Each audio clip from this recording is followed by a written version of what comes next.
Bismillahirrahmanirrahim. Assalamualaikum warahmatullahi wabarakatuh, Bapak Ibu. Suara saya sudah Salam jelas? warahmatullahi wabarakatuh. Alhamdulillah. Nah, ini sesi sore. Semoga Bapak Ibu masih semangat ya, tidak mengantuk. Oke, ini materinya sangat menarik sekali dengan Ibu Yuni terkait dengan standar pengujian lab halal. Beliau dari Universitas Brawijaya. Mungkin nanti kita simak materi terlebih dahulu. Bapak Ibu dapat absen mulai dari sekarang hingga nanti pukul 17.30. Jadi jangan sampai terlewat. Harap diperhatikan untuk presensi. Kemudian setelah materi nanti kita akan tanya jawab. Saya akan bantu membacakan dari kolom chat maupun yang raise hand. Saya sapa lebih dulu. Assalamualaikum Ibu Yuni. Waalaikumsalam warahmatullahi wabarakatuh, Bu Ratna. Gimana kabarnya Ibu? Bertemu kembali. Alhamdulillah baik, terima kasih. Eh, Ibu mohon materi dari pengujian lab halal ini para Bapak Ibu calon auditor. Nah, mungkin waktu saya persilahkan untuk Ibu. Nanti izin untuk sesi diskusi 45 menit sebelum berakhir nih, Bu. Iya, Nanti biasanya kalau di sesi ini banyak pertanyaan. Monggo Ibu. baik, terima kasih Bu Ratna Puspita. Bismillahirrahmanirrahim. Assalamualaikum warahmatullahi wabarakatuh, Bapak Ibu calon auditor halal. Saya mohon izin untuk share screen. Oh ya, ini dari mana saja, Mbak Ratna, Bu Ratna? Dari beberapa kampus dan juga memang LPH Mandiri ya, Bu ya. Oh ya, Iya, baik. LPH kampus ada beberapa. Hmm. Apakah slide saya sudah nampak, Bapak Ibu? Ya, terlihat Ibu. Baik, terima kasih banyak. Oke, Eh, Bapak Ibu sekalian, ini materi terakhir hari ini. Semoga tidak sudah capek atau jenuh ya. Semoga eh, masih fresh gitu. Biasanya saya memang diberikan tugas oleh Halal Institute untuk sharing terkait standar of laboratory testing to support halal product certification. Jadi kita nanti akan berdiskusi terkait laboratorium standar untuk pengujian produk halal yang akan disertifikasi. Mungkin sebelumnya saya perlu menyampaikan di sini eh, besok hari Jumat, hari ini hari Rabu ya. Besok lusa hari Jumat itu kita juga akan berdiskusi dengan BPCPH terkait dengan pengujian protein.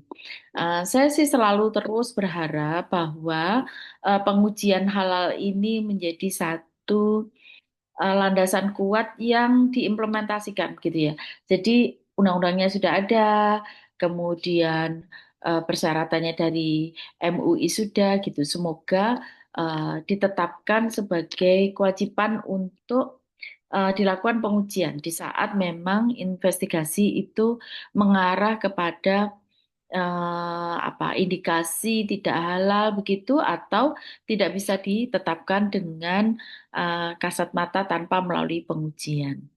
Baik, ini mungkin tak kenal maka tak sayang Bapak Ibu. Saya ingin menyampaikan short kurikulum vitae saya. Jadi sejak tahun 2012 saya sudah berkecimpung di Laboratorium Sentral di Universitas Brawijaya. Sampai saat ini bertransformasi namanya menjadi Integrated Research Laboratory atau Laboratorium Riset Terpadu. Gitu. Jadi sudah berapa tahun ya? 13 tahun. Ini harusnya sudah waktunya istirahat ini harusnya ini. Oke. Sebelum kita berdiskusi, Bapak Ibu, saya mengingatkan diri saya sendiri juga, apa yang kita lakukan saat ini itu merupakan pemenuhan kita terhadap perintah Allah yang salah satunya didasarkan pada Quran Surat Al-Baqarah 168 yang kira-kira artinya adalah, wahai umat manusia, makan-makanlah dari makanan yang halal dan thayyib yang disiapkan di muka bumi dan janganlah kita mengikuti langkahnya setan. Jadi apa yang kita lakukan sekarang ini merupakan ikhtiar kita untuk menyiapkan makan makanan yang diperintahkan oleh Allah, yaitu makanan halal dan thayyib. Jadi merupakan suatu amanah yang besar ketika Bapak Ibu auditor nanti memberikan suatu judgement bahwa produk yang disertifikasi itu memang betul-betul teruji atau terstandar halal gitu ya. Jadi tidak formalitas, oh yang penting dilihat, dicek, kemudian ya oke saya pastikan itu halal karena tanggung jawabnya langsung kepada Allah. Baik. Eh, kita akan bicara singkat saja kenapa kok hal sertifikasi ini menjadi sangat penting, di mana kita atau konsumen itu bisa mengetahui bahwa produk yang akan digunakan, dimakan atau dipakai itu merupakan produk yang halal. Nah, bagaimana kita mengetahui produk itu halal atau tidak di saat kita itu mendapatkan produk dengan bahan turunan ya. Untuk itu perlu adanya laboratorium pengujian.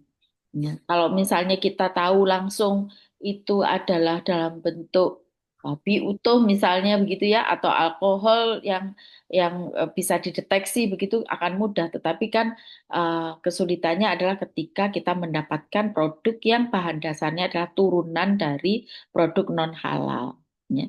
Oleh sebab itu maka perlu adanya pengujian di laboratorium. Laboratorium yang seperti apa? Maka perlu adanya standarisasi, jadi laboratorium yang terstandar, tidak sekedar diuji di laboratorium. Nanti tahu-taunya kalau laboratoriumnya tidak terstandar, alatnya tidak terkalibrasi, misalnya begitu. Atau SDM-nya yang menguji tidak kompeten, atau metodenya tidak sesuai. Maka percuma dianalisa, tetapi kita mendapatkan data yang tidak akurat. Ya, seperti itu. Sebenarnya faktor yang mendorong eh, perhatian terhadap produk halal ini meningkat pesat itu apa? Yang pertama jelas meningkatnya jumlah penduduk. Nah, jumlah penduduk itu kan kita itu masih mayoritas itu Muslim, maka meningkatnya jumlah penduduk itu menyebabkan kebutuhan penduduk Muslim itu juga meningkat. Yang kedua, perubahan awareness ya awareness eh, terhadap produk halal ini juga meningkatkan pertumbuhan pasar terhadap produk halal.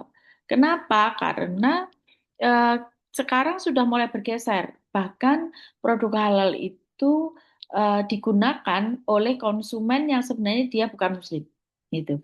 Kenapa begitu? Karena mereka sudah mulai memilih untuk melakukan atau menerapkan lifestyle yang aman, bersih, ya, dan itu semua ada di produk halal dan thayyib di seluruh dunia. Kemudian yang terakhir adalah meningkatnya teknologi informasi yang membuat pasar itu tidak perlu ada di dekat konsumen. Jadi misalnya di belahan bumi yang jauh sekali dari letak konsumen, ya bisa saja kita beli makanannya. Karena dengan menggunakan teknologi informasi, e-market yang berkembang. Nah, itu semua membuat peningkatan atau pertumbuhan produk halal ini menjadi meningkat pesat yang sangat signifikan. Kalau kita lihat populasi Muslim di Indonesia itu masih menempati posisi tertinggi, ya. Dengan kalau misalnya kita cek itu ada sekitar 87,2% eh,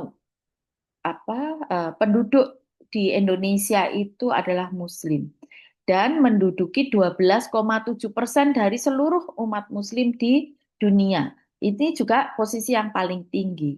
Ya.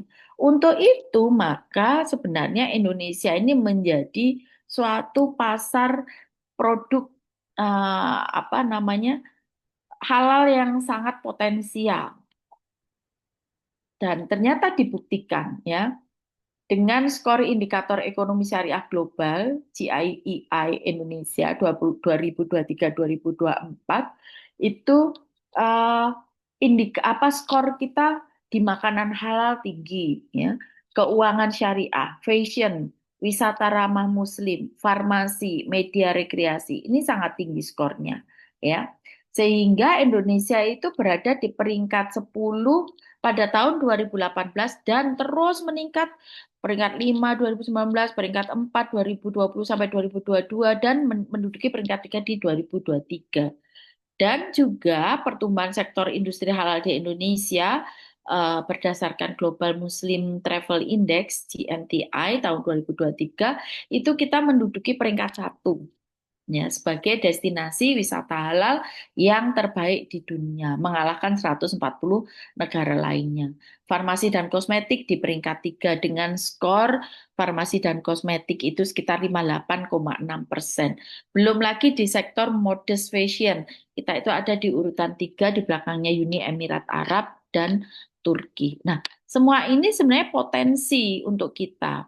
Tinggal kita bisa meningkatkan kualitas dan trust konsumen terhadap produk yang dihasilkan di Indonesia. Dan ini diwadahi oleh pemerintah dalam satu peraturan tentang penyelenggaraan BPJPH yang saya garis bawahi, ya, ada underline bahwa produk yang masuk, beredar dan diperdagangkan di wilayah Indonesia itu wajib bersertifikat halal kecuali yang memang bahannya diharamkan, ya. Jadi yang masuk ke Indonesia kan ada juga tuh yang bahannya memang bahan haram, misalnya seperti memang alkohol, seperti babi itu kan masih bisa masuk ke Indonesia, maka itu tidak perlu bersertifikat halal. Bagaimana dengan yang lain? Sedangkan yang berbahan halal itu wajib bersertifikat halal. Nanti kita bisa lihat datanya, apakah memang semua produk yang ada di Indonesia yang berbahan non haram itu sudah tersertifikasi atau belum. Dan ternyata kan yang beredar banyak juga yang belum, ya Bapak Ibu. Belum lagi yang memang itu dari pasar bebas. Misalnya dari negeri, ya kita sebutlah beberapa negeri tetangga kita yang masuk ke negara Indonesia. Nah, itu boro-boro bersertifikat halal, ya.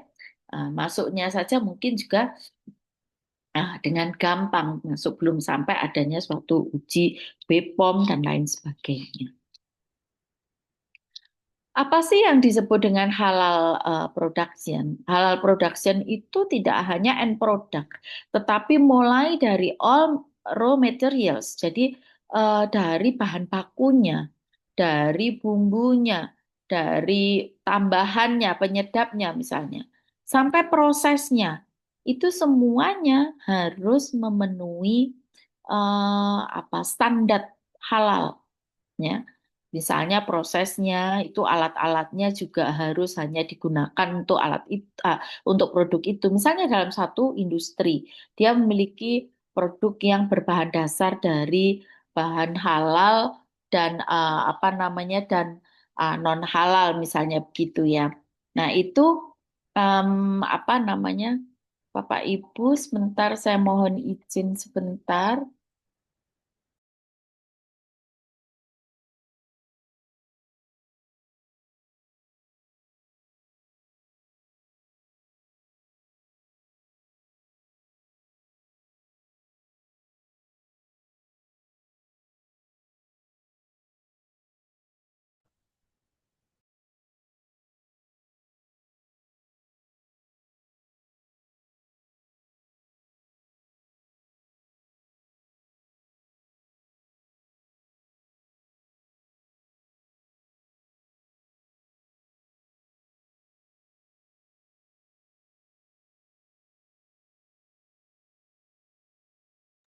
Oke, mohon maaf ada telepon. Ah, saya lanjutkan lagi. Misalnya dalam satu industri dia memiliki produk halal dan non halal, maka peralatan yang digunakan itu harus terpisah, ya.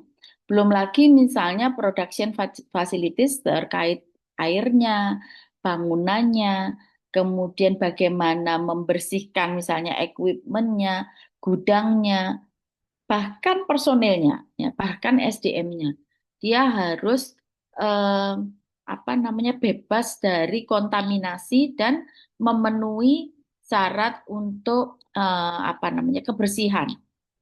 Sehingga tidak ada kemungkinan cross kontaminasi. Misalnya bahannya semuanya sudah bebas dari kontaminasi non halal.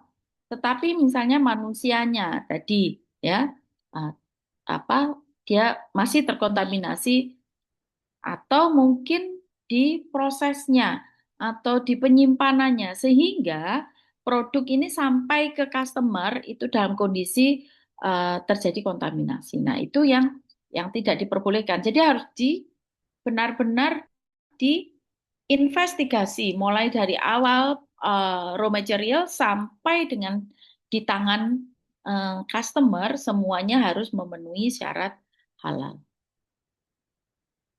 Kalau kita melihat haram material dalam kondisi utuh, itu gampang diinvestigasi, ya, Bapak Ibu. Tetapi ketika itu merupakan turunannya, misalnya ya dari bagian tubuh manusia, itu kan haram, ya.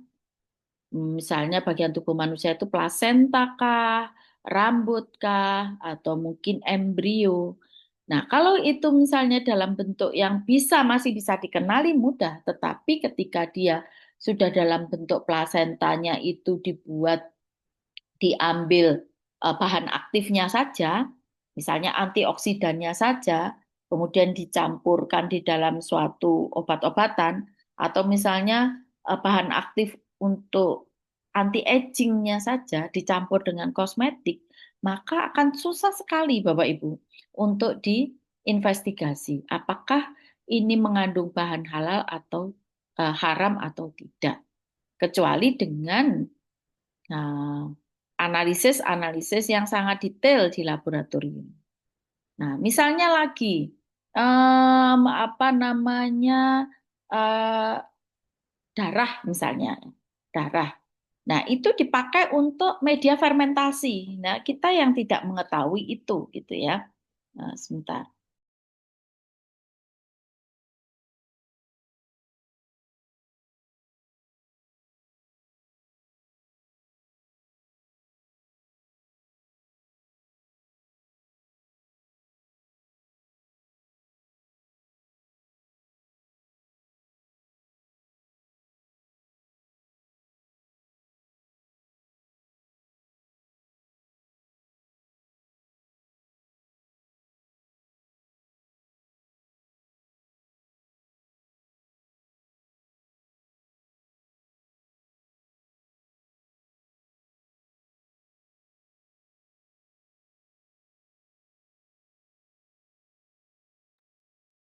Ya, eh, tadi kita sampai di misalnya darah.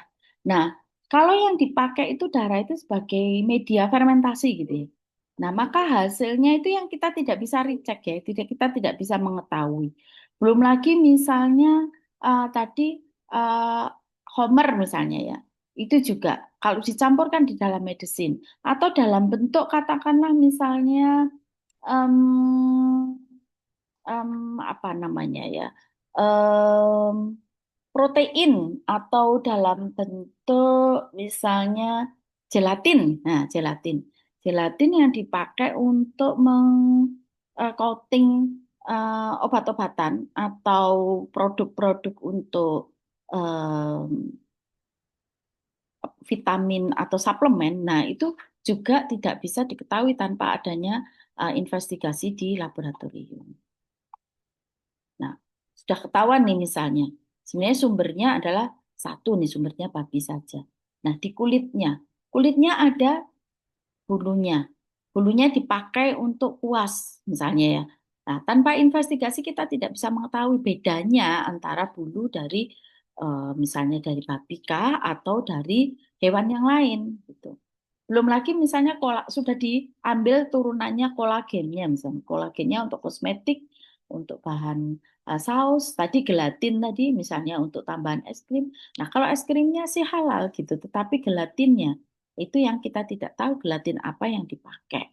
Ya, sampai jauh ini turunannya. Tadi misalnya lemaknya turunan lemak itu ada monodiglycerid. terus kemudian diturunkan lagi emulsifier dan seterusnya. Nah, itu tentu saja akan sangat sangat perlu pengujian dengan detail.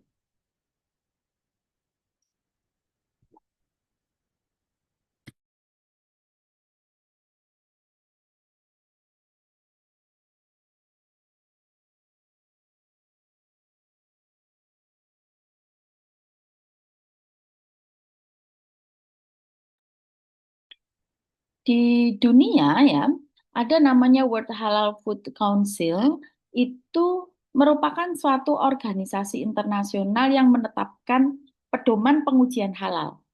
Jadi dia ada apa ya, penyeragaman atau standarisasi pengujian halal.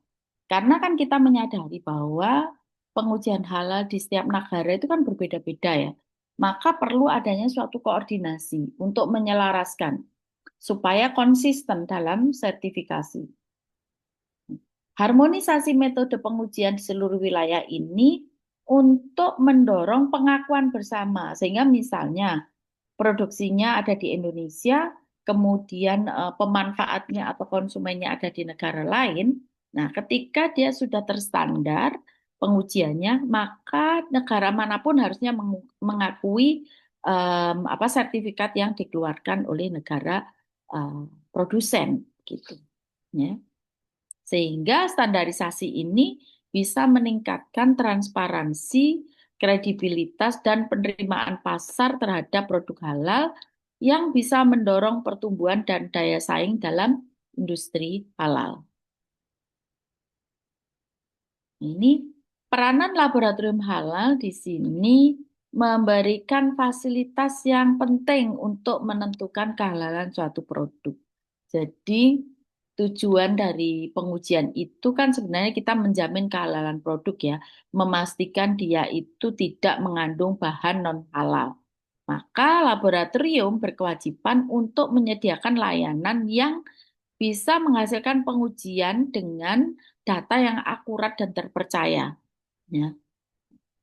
Jadi tentu saja perlu suatu standarisasi. Standar di laboratorium itu diakreditasi oleh CAN ISO IC 17025 2017, di mana standarisasi ini diakui tidak hanya nasional tapi secara internasional. Ini contoh-contoh, Bapak Ibu, contoh-contoh dari sampel yang di dianalisis di laboratorium untuk mengetahui apakah dia ini mengandung bahan non halal atau tidak.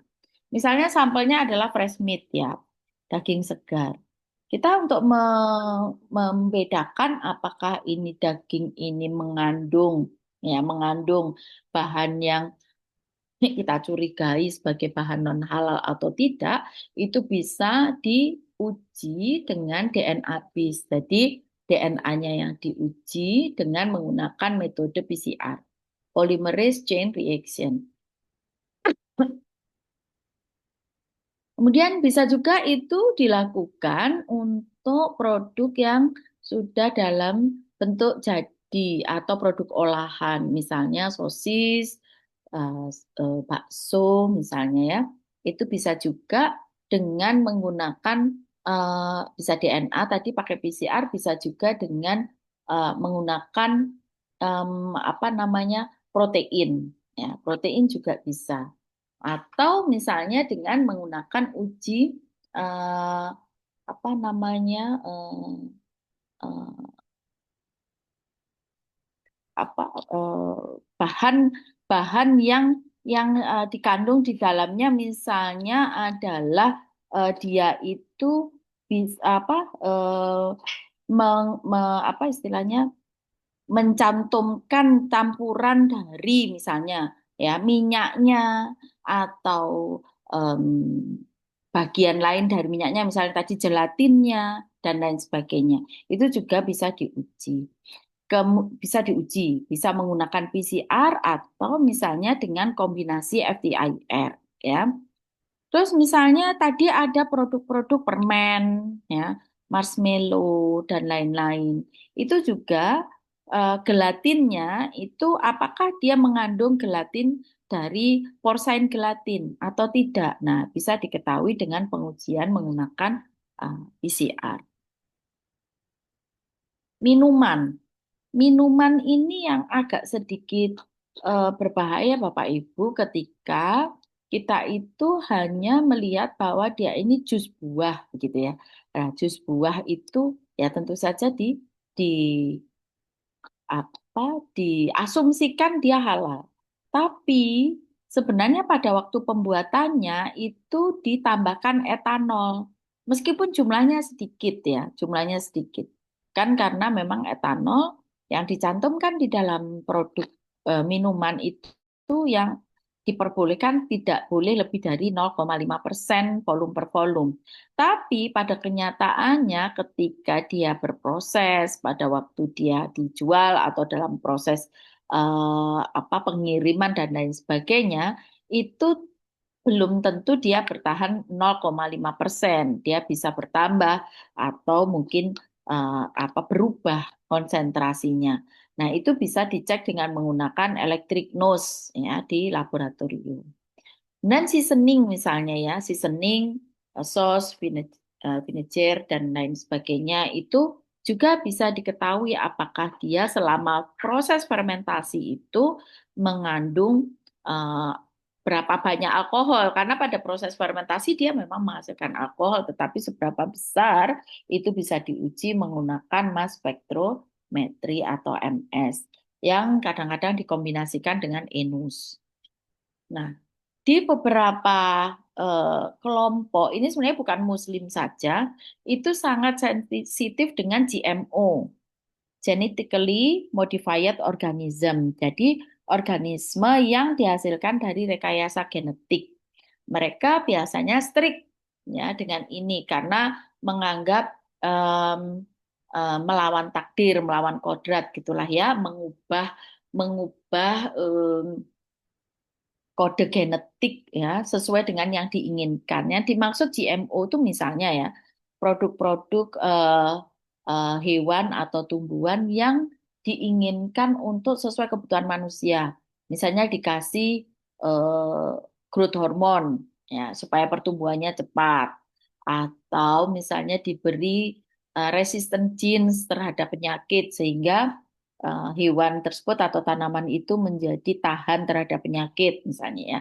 Ada beberapa yang tidak menginginkan ini terlalu berlebihan, makanya adanya perlu etik ya, etik research itu untuk menghasilkan genetik-genetik yang direkayasa itu memang diatur dengan sangat ketat. Nah, untuk mengetahui apakah dia genetically modified atau dia pure uh, genetically itu bisa digunakan PCR.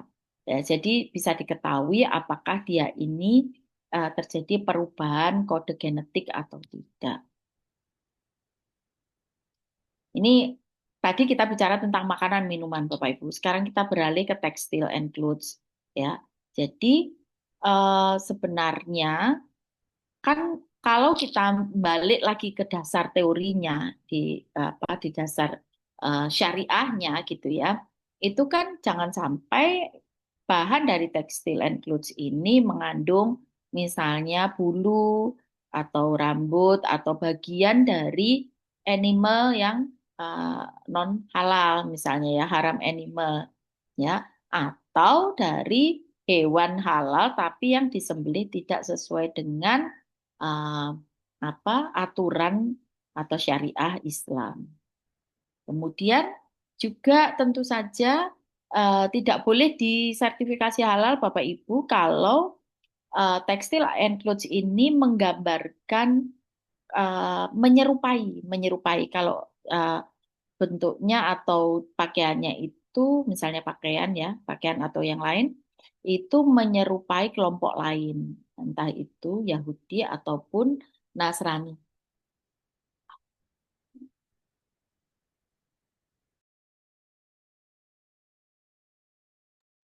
Gitu. Nah, kalau kita tadi sudah bergeser ke apa namanya tekstil and clothes, sekarang kita ke halal kosmetik. Demikian juga sama Bapak Ibu, halal kosmetik itu juga tidak boleh mengandung turunan dari babi, ya, dari hewan-hewan yang disembelih tidak secara Islam, darah, ya, bagian tubuh dari manusia, hewan predator, reptil, dan juga insek. Nah, kosmetik ini juga tidak boleh tadi mengandung bahan-bahan hewan yang diperbolehkan tetapi disembelih tidak dengan syariah Islam. Tentu saja sama juga di persiapannya, processing, manufacture, storage, transportation, sampai di tangan customer itu tidak diperbolehkan untuk apa namanya terjadi cross kontaminasi, ya. Kemudian, nah juga kalau tadi kan kalau pakaian tidak boleh menyerupai kelompok lain seperti Yahudi dan Nasrani. Kalau kosmetik pada saat digunakan itu dia tidak boleh melanggar atau tidak boleh tidak memenuhi syariah untuk dipakai beribadah. Nah, gitu ya. Misalnya ya, kitek itu ya, kitek. Kalau misalnya dipakai untuk berwudu, sehingga tidak bisa masuk ke pori air wudunya. Nah, itu tidak boleh disertifikasi halal. Nah, ini salah satunya yang saya bilang tadi, ada beberapa tantangan pada perkembangan halal kosmetik ya. Agak susah kita tahu sebenarnya kandungannya itu diturunkan dari apa saja. Karena sudah berbentuk gelatin, lecitin, gliserol, fatty acid, kolagen ya. Agak susah kita verify apakah dia halal atau non halal. Kemudian juga beberapa sumber pewarnaan dari kosmetik ini juga kadang dari turunan insek ya yang dia itu apa namanya digolongkan dalam hal haram ya. Kemudian juga tadi misalnya dipakai bahan dari hewan yang disembelih tidak dengan cara yang syariah. Ya, tadi yang saya sampaikan di bawah bahwa semuanya harus memenuhi syarat ketika dipakai untuk beribadah. Ya, ini kategori dari haram material yang dipakai untuk menyusun bahan kosmetik ya. Misalnya klorofluorokarbon, kloroform, dan seterusnya. Kalau turunan dari insek misalnya karmin, crimson dye ya, human derived misalnya amniotic fluid ya, air apa tuh? Tuban ya, growth factor, placenta dan lain sebagainya. Metode yang digunakan untuk mengkuantifikasi kandungan kosmetik halal itu adalah apa namanya? Misalnya untuk menguji azelaic acid itu bisa menggunakan HPLC, high performance liquid chromatography. Misalnya untuk kolagen atau pentapeptide itu menggunakan LCMS, misalnya liquid chromatography mass spectroscopy. Etanol bisa menggunakan dan seterusnya ya, sampai bisa menggunakan UV vis dan lain sebagainya. Di dalam peraturan eh, pemerintah pasal 26 PP nomor 39 tahun 2021 LPH, pendirian LPH itu ada 3 syarat. Ya.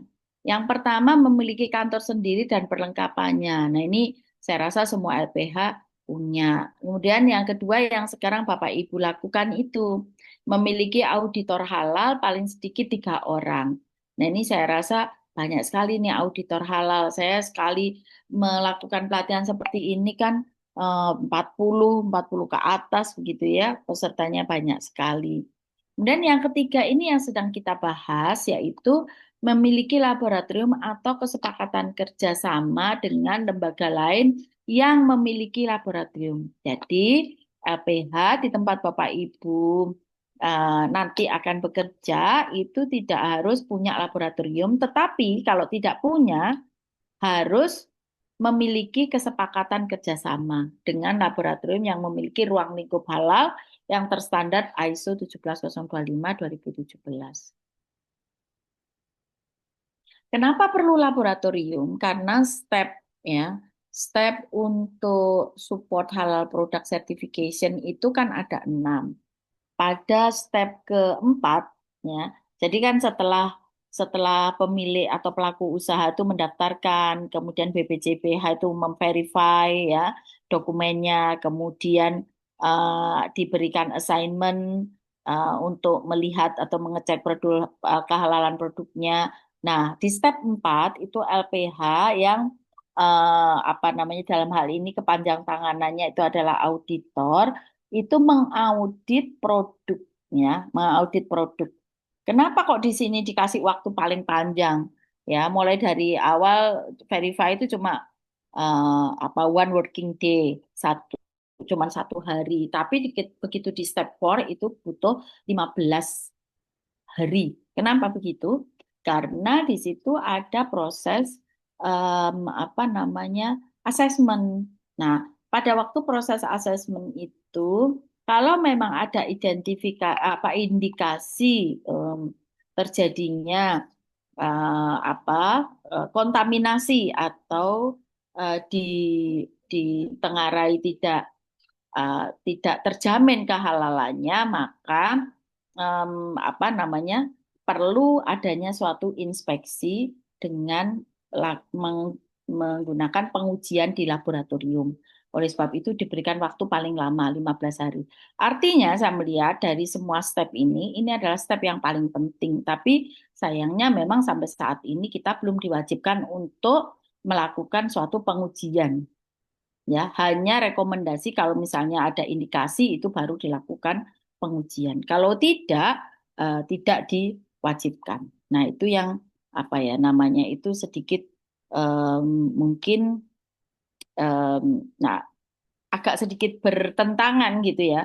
Kenapa LPH itu harus memiliki laboratorium atau bekerjasama dengan laboratorium, sedangkan kita di laboratorium juga sudah apa istilahnya sudah memenuhi hal itu, persyaratan itu kita mengakreditasi laboratorium dan itu kan merupakan suatu costly ya, memerlukan biaya yang sangat besar, tetapi pada kenyataannya pada step 4 ini tidak selalu diwajibkan untuk dilakukan pengujian.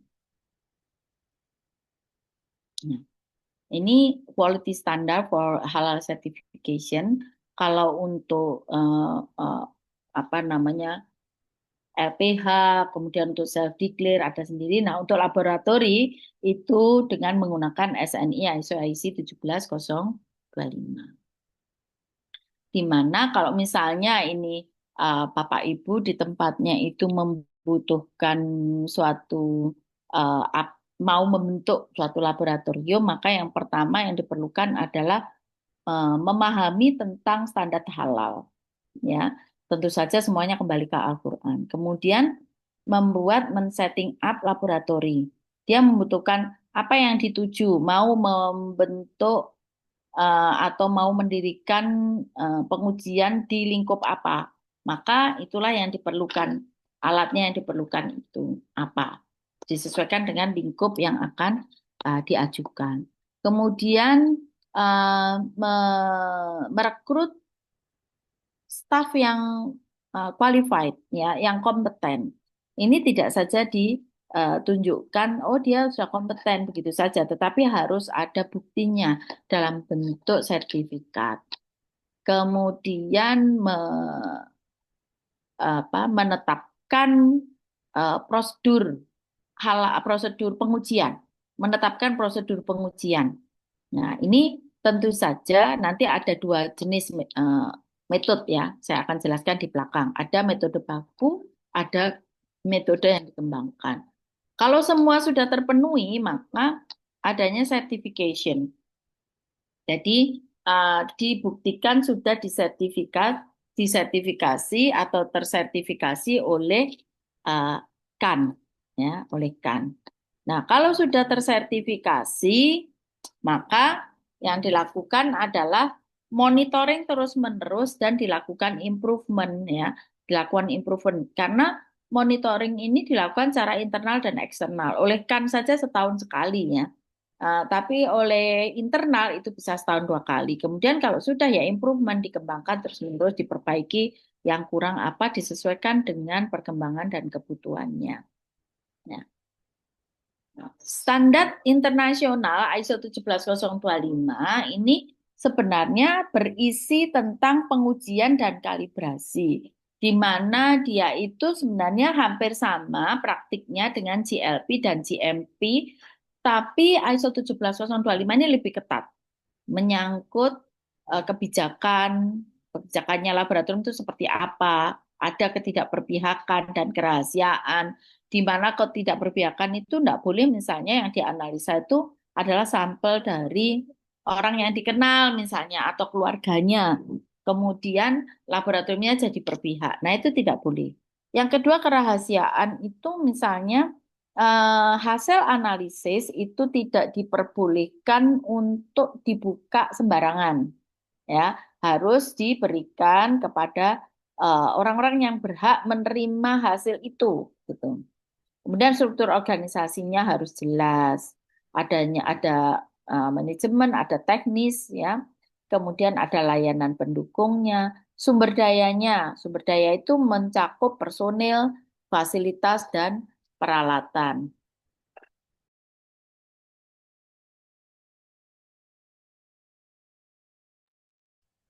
Kemudian sistem pemrosesannya, misalnya mulai dari penerimaan sampel sampai pelaporan, itu semua terdokumentasi sesuai dengan step atau standar yang diterapkan di ISO 17025. Sistem manajemennya mulai dari pengendalian dokumen, penilaian tindakan dan risiko, tindakan korektif, audit, dan tinjauan manajemen juga diatur. Ini bentuknya SNI-nya, ya, persyaratan umum kompetensi laboratorium pengujian dan kalibrasi, ya. Ini tadi yang saya bilang ketidakberpihakan. Kemudian pengaduan, misalnya ada customer yang tidak puas, maka itu diperbolehkan untuk melakukan pengaduan. Kemudian adanya perbandingan antar laboratorium. Jadi laboratorium itu ditetapkan apakah dia itu memiliki hasil analisis yang akurat atau tidak, itu juga harus dibandingkan dengan laboratorium yang lain hasilnya yang sama-sama terstandar ISO. Kemudian juga perbandingan intralaboratorium itu juga diatur di ISO 17025 di mana dengan metode yang sama, alat yang sama, sampel yang sama dikerjakan oleh 2 SDM yang berbeda misalnya dalam laboratorium itu harusnya menghasilkan data yang masih di dalam range, ya, tidak outlier begitu. Kemudian sebentar saya izin.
Mohon maaf, saya lanjutkan lagi.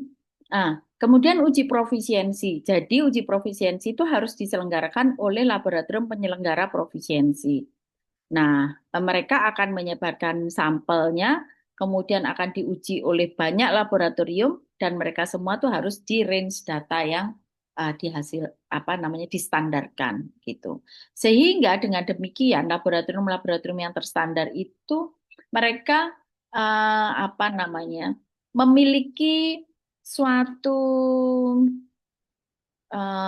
apa ya, memiliki suatu batasan, memiliki suatu standar baku yang itu diakui di seluruh dunia gitu ya. Jadi kalau misalnya laboratoriumnya sudah terstandar, tidak ada lagi misalnya satu laboratorium mengatakan oh ini positif apa namanya positif mengandung DNA babi, yang satunya tidak mengandung DNA babi. Nah, itu kalau dengan metode yang sama, dengan sampel yang sama, dengan alat yang sama, itu harusnya hasilnya tidak berbeda, gitu ya.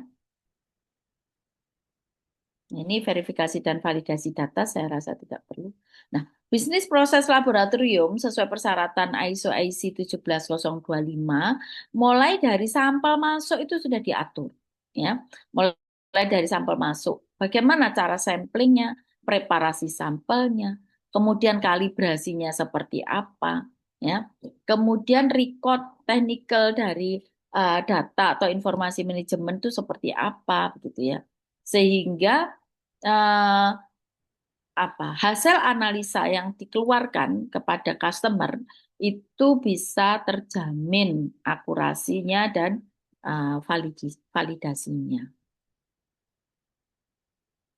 Kalau yang mau menyelenggarakan laboratorium, sebenarnya intinya itu ada puncak manajer atau pimpinan, kemudian ada bagian teknis, bagian administrasi, bagian mutu, dan staf analis. Kalau di kami ini ada ketambahan sekretaris. Sebenarnya ini sangat fleksibel. Dengan ISO 17025 2017 itu tidak lagi seperti dulu yang namanya harus sesuai dengan ISO. Nah, sekarang itu namanya terserah, yang penting posisi itu ada. Karena kan kalau misalnya harus dipaksakan sesuai dengan jadi satu semuanya sama, biasanya lembaga-lembaga yang punyanya pemerintah yang kesulitan karena masing-masing lembaga itu kan punya nomenklatur yang berbeda-beda. Ini yang saya bilang tadi, di laboratorium itu boleh menggunakan metode baku dan boleh menggunakan metode yang dikembangkan. Ya, metode yang dikembangkan itu adalah ketika kita mencari ternyata metode bakunya belum ada. Nah, sehingga itu bisa di-adjust di laboratorium, tapi harus diuji berkali-kali. Pada saat kan itu melakukan investigasi apakah metode ini disetujui atau tidak masuk di dalam ruang lingkup, itu kalau bukan metode baku, itu perjalanannya panjang sekali untuk menetapkan apakah benar-benar metode ini menghasilkan data yang valid. Di kami pernah dulu itu untuk awal-awal kita menguji DNA babi menggunakan PCR konvensional dulu waktu awal-awal. Ini adalah beberapa apa namanya beberapa teknik yang bisa dipakai untuk melakukan halal autentikasi ya, dari beberapa riset sampai dengan sekarang ini sudah bisa menggunakan artificial intelligence. Ini kalau secara singkat saja, misalnya DNA itu bisa dideteksi dengan PCR, alkohol itu bisa dengan GCFID, kemudian protein itu menggunakan LC-MS gitu ya. Kemudian kalorimetri dengan DSC, kemudian kulit itu menggunakan SEM atau FTIR gitu ya. Apakah harus seperti ini? Tidak, Bapak Ibu. Tergantung kepada metode pengujian yang Bapak Ibu ajukan ke KAN. Nah, ini untuk material detection of POC gitu ya, teknologinya bisa menggunakan yang non targeted itu misalnya menggunakan FTIR, yang targeted itu menggunakan SDS-Page, ELISA, PCR, qPCR, LC-MS bisa digunakan. Kita ambil beberapa contoh analisis Bapak Ibu. Misalnya ini menggunakan metode FTIR spektroskopi ya untuk menganalisis sampel yang mengandung lemak hewani. Misalnya sampel coklat, kue, biskuit, apakah lemak hewani ini mengandung bahan non halal seperti lemak babi misalnya ya. Nah, ini bisa menggunakan FTIR di mana nanti hasilnya itu ada spektra yang dikeluarkan yang akan memisahkan tuh spektranya antara lemak babi dengan lemak non babi, misalnya sapi, kambing gitu ya. itu akan menghasilkan spektra yang berbeda-beda. Pita serapan daerah pita serapannya tuh berkisar 3.400 sampai 4.000 per sentimeter. Kalau yang sapi itu di bilangan gelombang 3.464 per sentimeter. Sedangkan lemak babi pita serapannya di bilangan gelombang 3.471 per sentimeter. Sehingga ini puncaknya relatif lebih tinggi dibandingkan dengan sapi. Karena dia menunjukkan adanya ikatan OH dari karboksilat. Ini contoh-contoh teknik dengan FTIR ya. Misalnya FTIR saja itu bisa untuk menguji alat porcine ya yang ada di mana di biskuit di cake formulation dan lain sebagainya. Nah, FTIR ini bisa dikombinasikan dengan PLS, PCA, NI, NIR, MIR dan seterusnya Bapak Ibu tergantung dari metode yang digunakan atau alat yang digunakan di laboratorium masing-masing. Nah, yang berikutnya yang banyak digunakan untuk melihat DNA detection menggunakan PCR. Kenapa menggunakan DNA? Karena sebenarnya DNA ini kan lebih akurat, cepat, kemudian molekulnya stabil gitu ya untuk menganalisis makanan olahan yang misalnya diberikan perlakuan panas ya dan lain sebagainya. Dia relatif lebih stabil. Kemudian metodenya itu kan banyak sekali, ada konvensional PCR, ada RAPD, Random Amplified Polymorphic DNA, Restriction Fragment, length polymorphism ya RFLP, real time PCR atau biasa disebut dengan qPCR, quantitative PCR, kemudian bisa juga dengan loop mediated isothermal amplification atau LMP. Kemudian yang ditetapkan sekarang itu adalah dengan menggunakan qPCR ya Bapak Ibu, real time PCR. Nah, sebenarnya menggunakan metode qPCR itu memang dia lebih akurat, tetapi instrumen dan regennya itu relatif mahal. Nah, terus kemudian sampelnya tidak bisa digunakan untuk analisis selanjutnya dan analisisnya cukup panjang. Nah, ini kelemahan di samping memang dia itu lebih akurat dibandingkan dengan konvensional PCR. Ini beberapa perkembangan dari metode PCR, misalnya digunakan spesifik PCR atau duplex PCR, multiplex, dan juga real time. Sebenarnya semuanya sasarannya adalah DNA apa namanya DNA identification ya, DNA base, namun perkembangan dari metodenya yang berbeda-beda. Berikutnya adalah physicochemical methods atau dielektrik. Ini adalah metode yang digunakan untuk membedakan daging halal dari non halal dan juga alkohol ya alkohol dari minuman untuk mengidentifikasi sebenarnya berapa persen dari kandungan alkohol dari sampel misalnya ya. Nah ini kan dia itu sangat sensitif sehingga bisa melihat dengan LOD concentration sekitar 0,5% sehingga dia ini bisa digunakan karena kalau di Indonesia kan tidak boleh lebih dari 0,5% ya, sehingga itu bisa dipakai untuk mengidentifikasi kandungan alkohol. Nah, eh ini menunjukkan data output data yang dihasilkan itu dari apa? Dari frekuensi, ya, dari frekuensi yang berkisar antara 10 GHz sampai 25 GHz.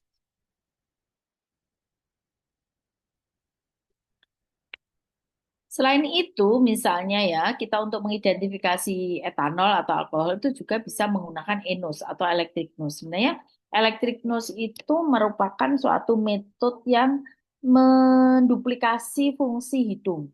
Ya, kalau kita misalnya dengan menggunakan hidung itu kan ada yang bilang bahwa oh sudah bau alkohol, oh ini bau alkoholnya menyengat, ini tidak. Itu kan sangat subjektif tergantung manusianya. Maka di contoh menggunakan electric nose distandarkan ya. Nah, electric nose itu ada dua, ada apa namanya direct electric nose dan indirect. Yang direct ini lebih murah karena memang tidak perlu diisolasi dulu, sedangkan indirect ini lebih mahal karena memang dia harus diisolasi dulu. Kelebihannya kalau yang indirect dia tidak terganggu oleh bau-bau di luar dari yang ditargetkan.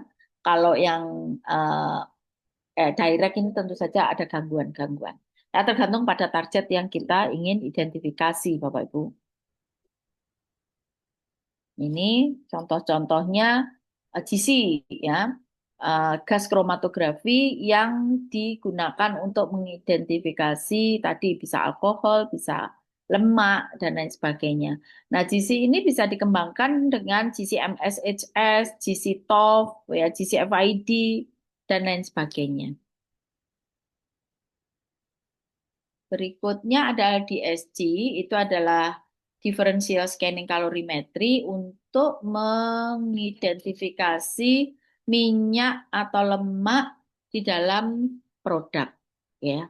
Nah, ini kan sebenarnya DSG itu dia memberikan informasi tentang pencairan dan kristalisasi minyak secara langsung yang dipengaruhi oleh sifat fisikokimianya, misalnya komposisi asam lemaknya, trigliseridanya, dan struktur kimianya.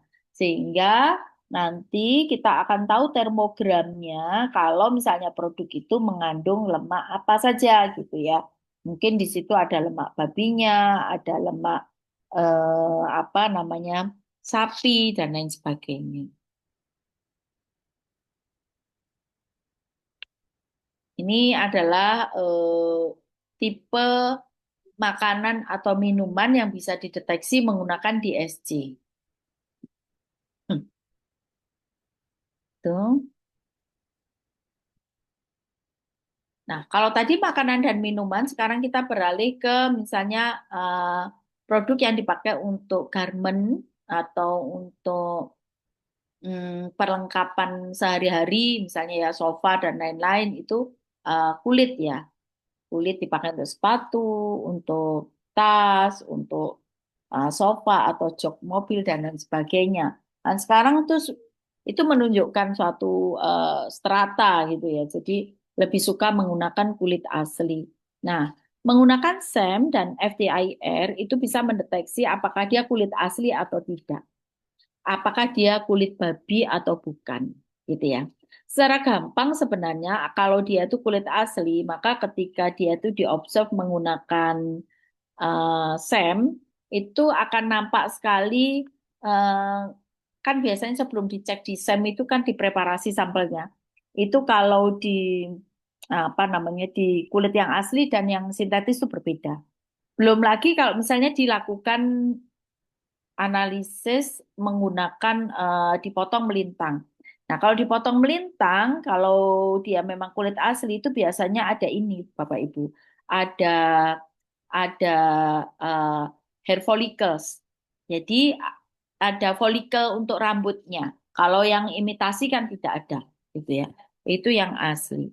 Nah, kalau kita bandingkan antara kulit yang asli dengan yang eh, sintetis, ketika pada preparasi sampel itu biasanya kalau kulit yang asli itu dia malah semakin terbuka tuh porinya.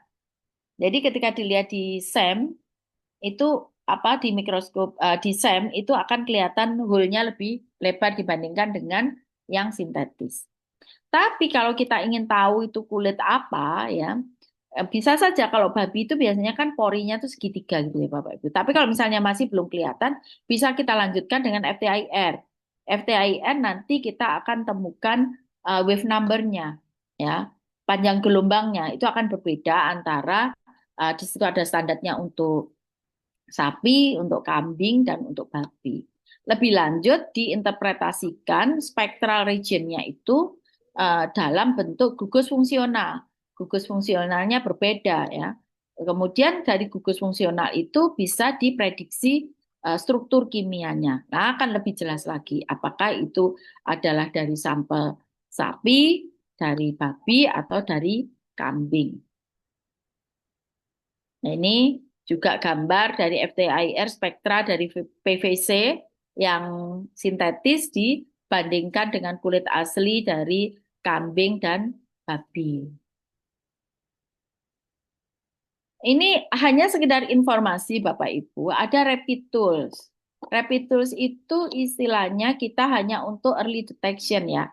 Jadi seperti kalau kita menggunakan pregnant test itu.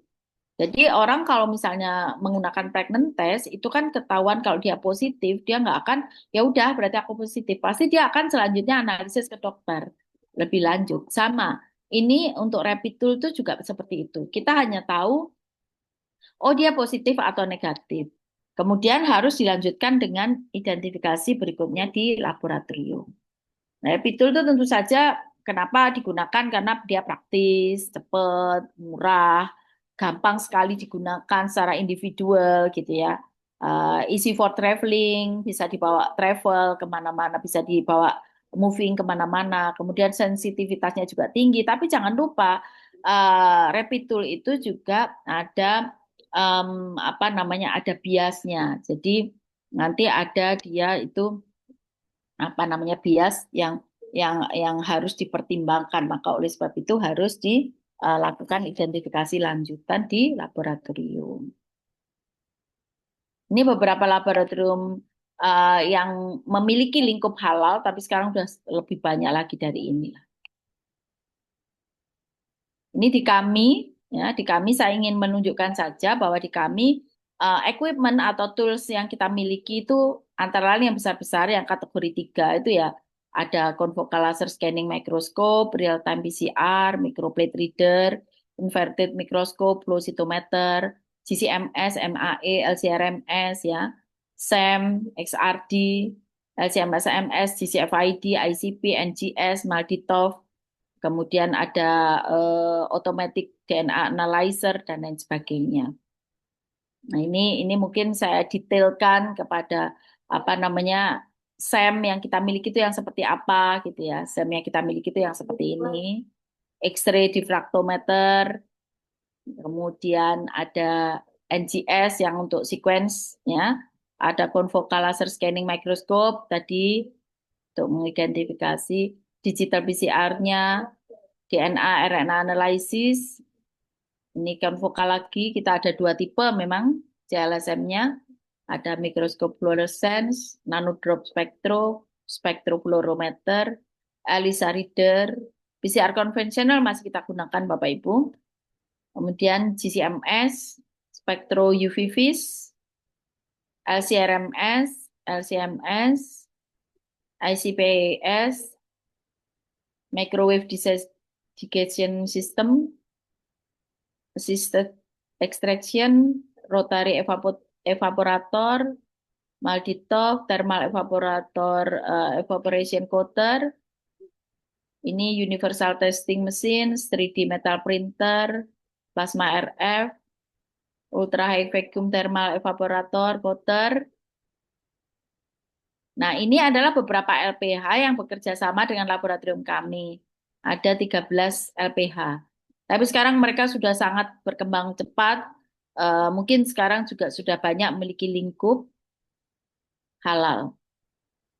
Nah, mungkin bisa dilanjutkan diskusi dengan uh, moderator. Saya tutup presentasi saya dengan uh, Al-Quran Surat Al-Ma'idah 88 dan makan-makanlah yang disediakan oleh Allah, yang halal dan toyib, dan takutlah kepada Allah yang kami yakini.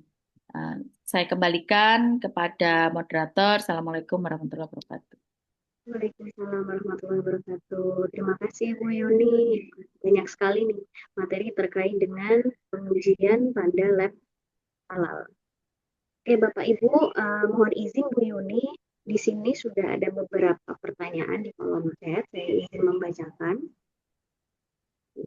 Pertama dari Pak Sukri, apakah ada standar yang mensyaratkan alat minimum yang harus ada pada lab untuk pembukaan LPH? Monggo Ibu. Ya, terima kasih. Langsung saya jawab. Seperti yang saya sampaikan tadi, Pak Sukri. Pak Sukri dari mana, Pak? Ini lagi online, lagi mengikuti ya, Pak? Pak Sukri? Halo? Nah, ini yang saya khawatirkan. Nanti pas saya jawab, pas Bapak lagi ke toilet atau kemana gitu. Mohon on mic Bapak. Ada, Pak Sukri? Takut mubazir ya. Nanti dijawab beliaunya belum belum belum ada di Ada Bu, tempat. ada Bu. Ada, Ada. oke Pak Sukri. Ye, salam kenal. Dari mana Pak Sukri? Dari Malaudin Makassar. Makassar, oke. Ya, terima kasih Pak Sukri. Nah, Pak Sukri, tadi saya sudah sampaikan bahwa tidak ada standar minimum harus punya alat apa saja, tetapi yang harus kita tetapkan dulu lingkup apa yang mau kita usulkan ke KAN, ya. Lingkup apa yang mau kita usulkan ke Komite Akreditasi Nasional. Misalnya, Bapak mau mengajukan DNA, pengujian DNA babi. Berarti harus menyiapkan, kalau sesuai dengan yang disyaratkan itu, menyiapkan real time PCR atau qPCR. Kalau tadi misalnya etanol, etanol Bapak mau pakai metode yang mana?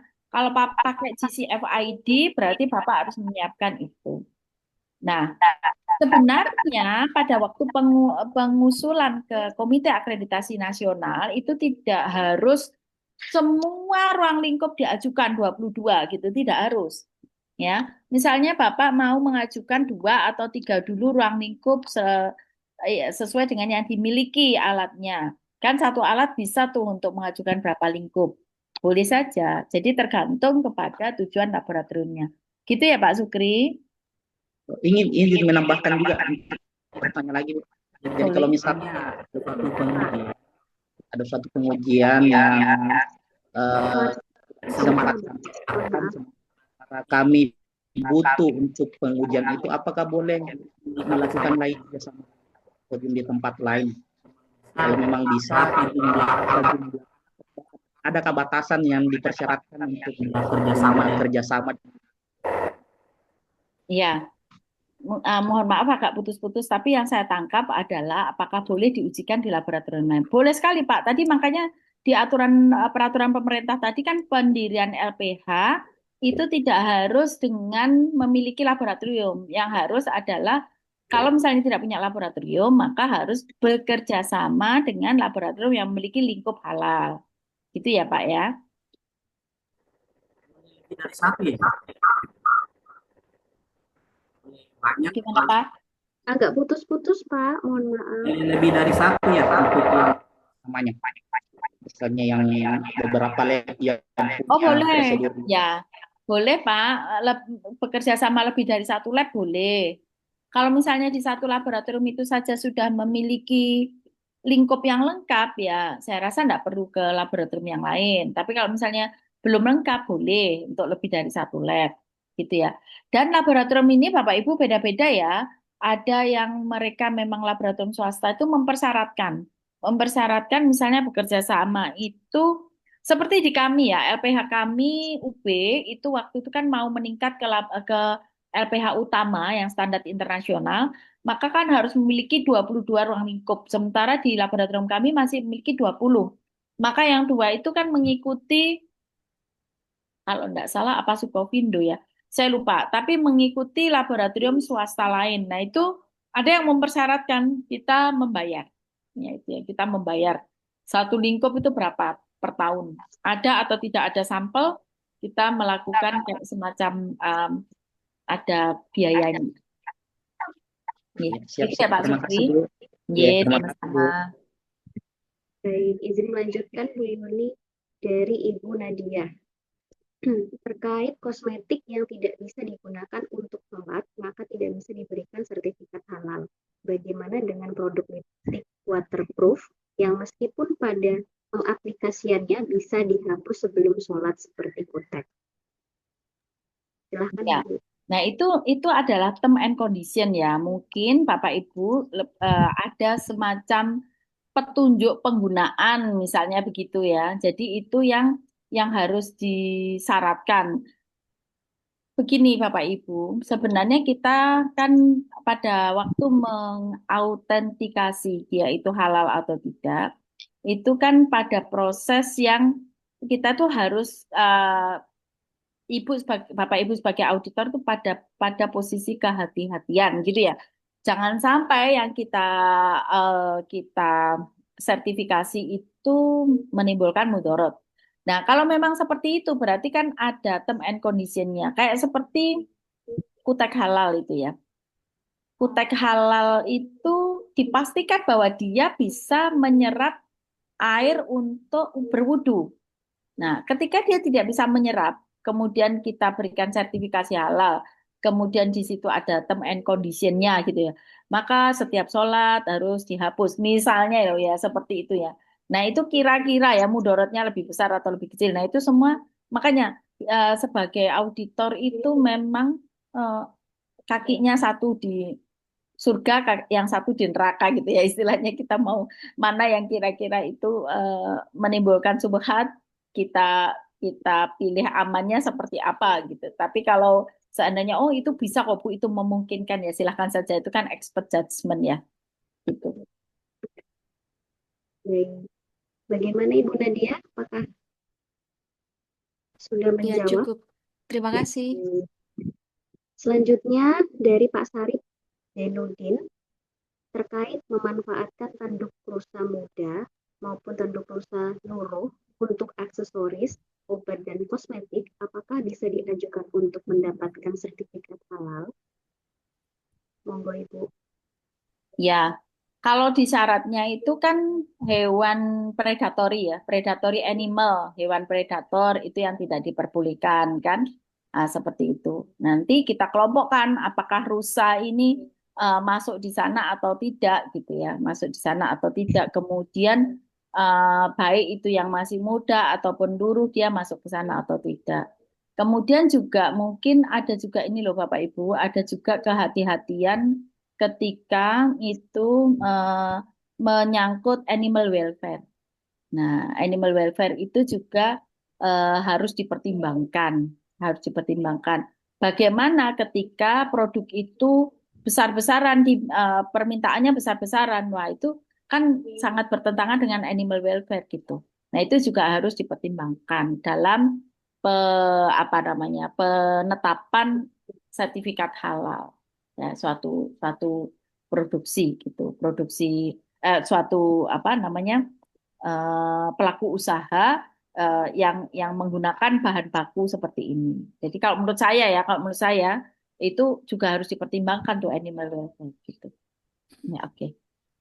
Baik, Ya Bu, saya lengkapi Bu, itu mengingat kepada bahwa ada kaidah bahwa pemanfaatan bagian hewan hidup atau hewan itu tidak disembelih itu dihukumi bangkai gitu. Apakah tanduk ini kan tanduk rusa itu kan dia berganti tiap musim, tapi ada juga memang masih teraliri pembuluh darah ya kan sebelum dia benar-benar tua, terutama untuk di Cina itu memang dipotong dipanen untuk obat tradisional begitu. Nah ini kalau masuk ke kita ini bagaimana ini apakah ini juga bisa disertifikasi halal begitu Bu. Selain itu juga mungkin ada hewan-hewan lain yang diambil bagian tubuhnya ya kan rambut itu kan untuk dimanfaatkan baik itu untuk pakaian ataupun yang lainnya itu bagaimana begitu Bu. Terima kasih Bu.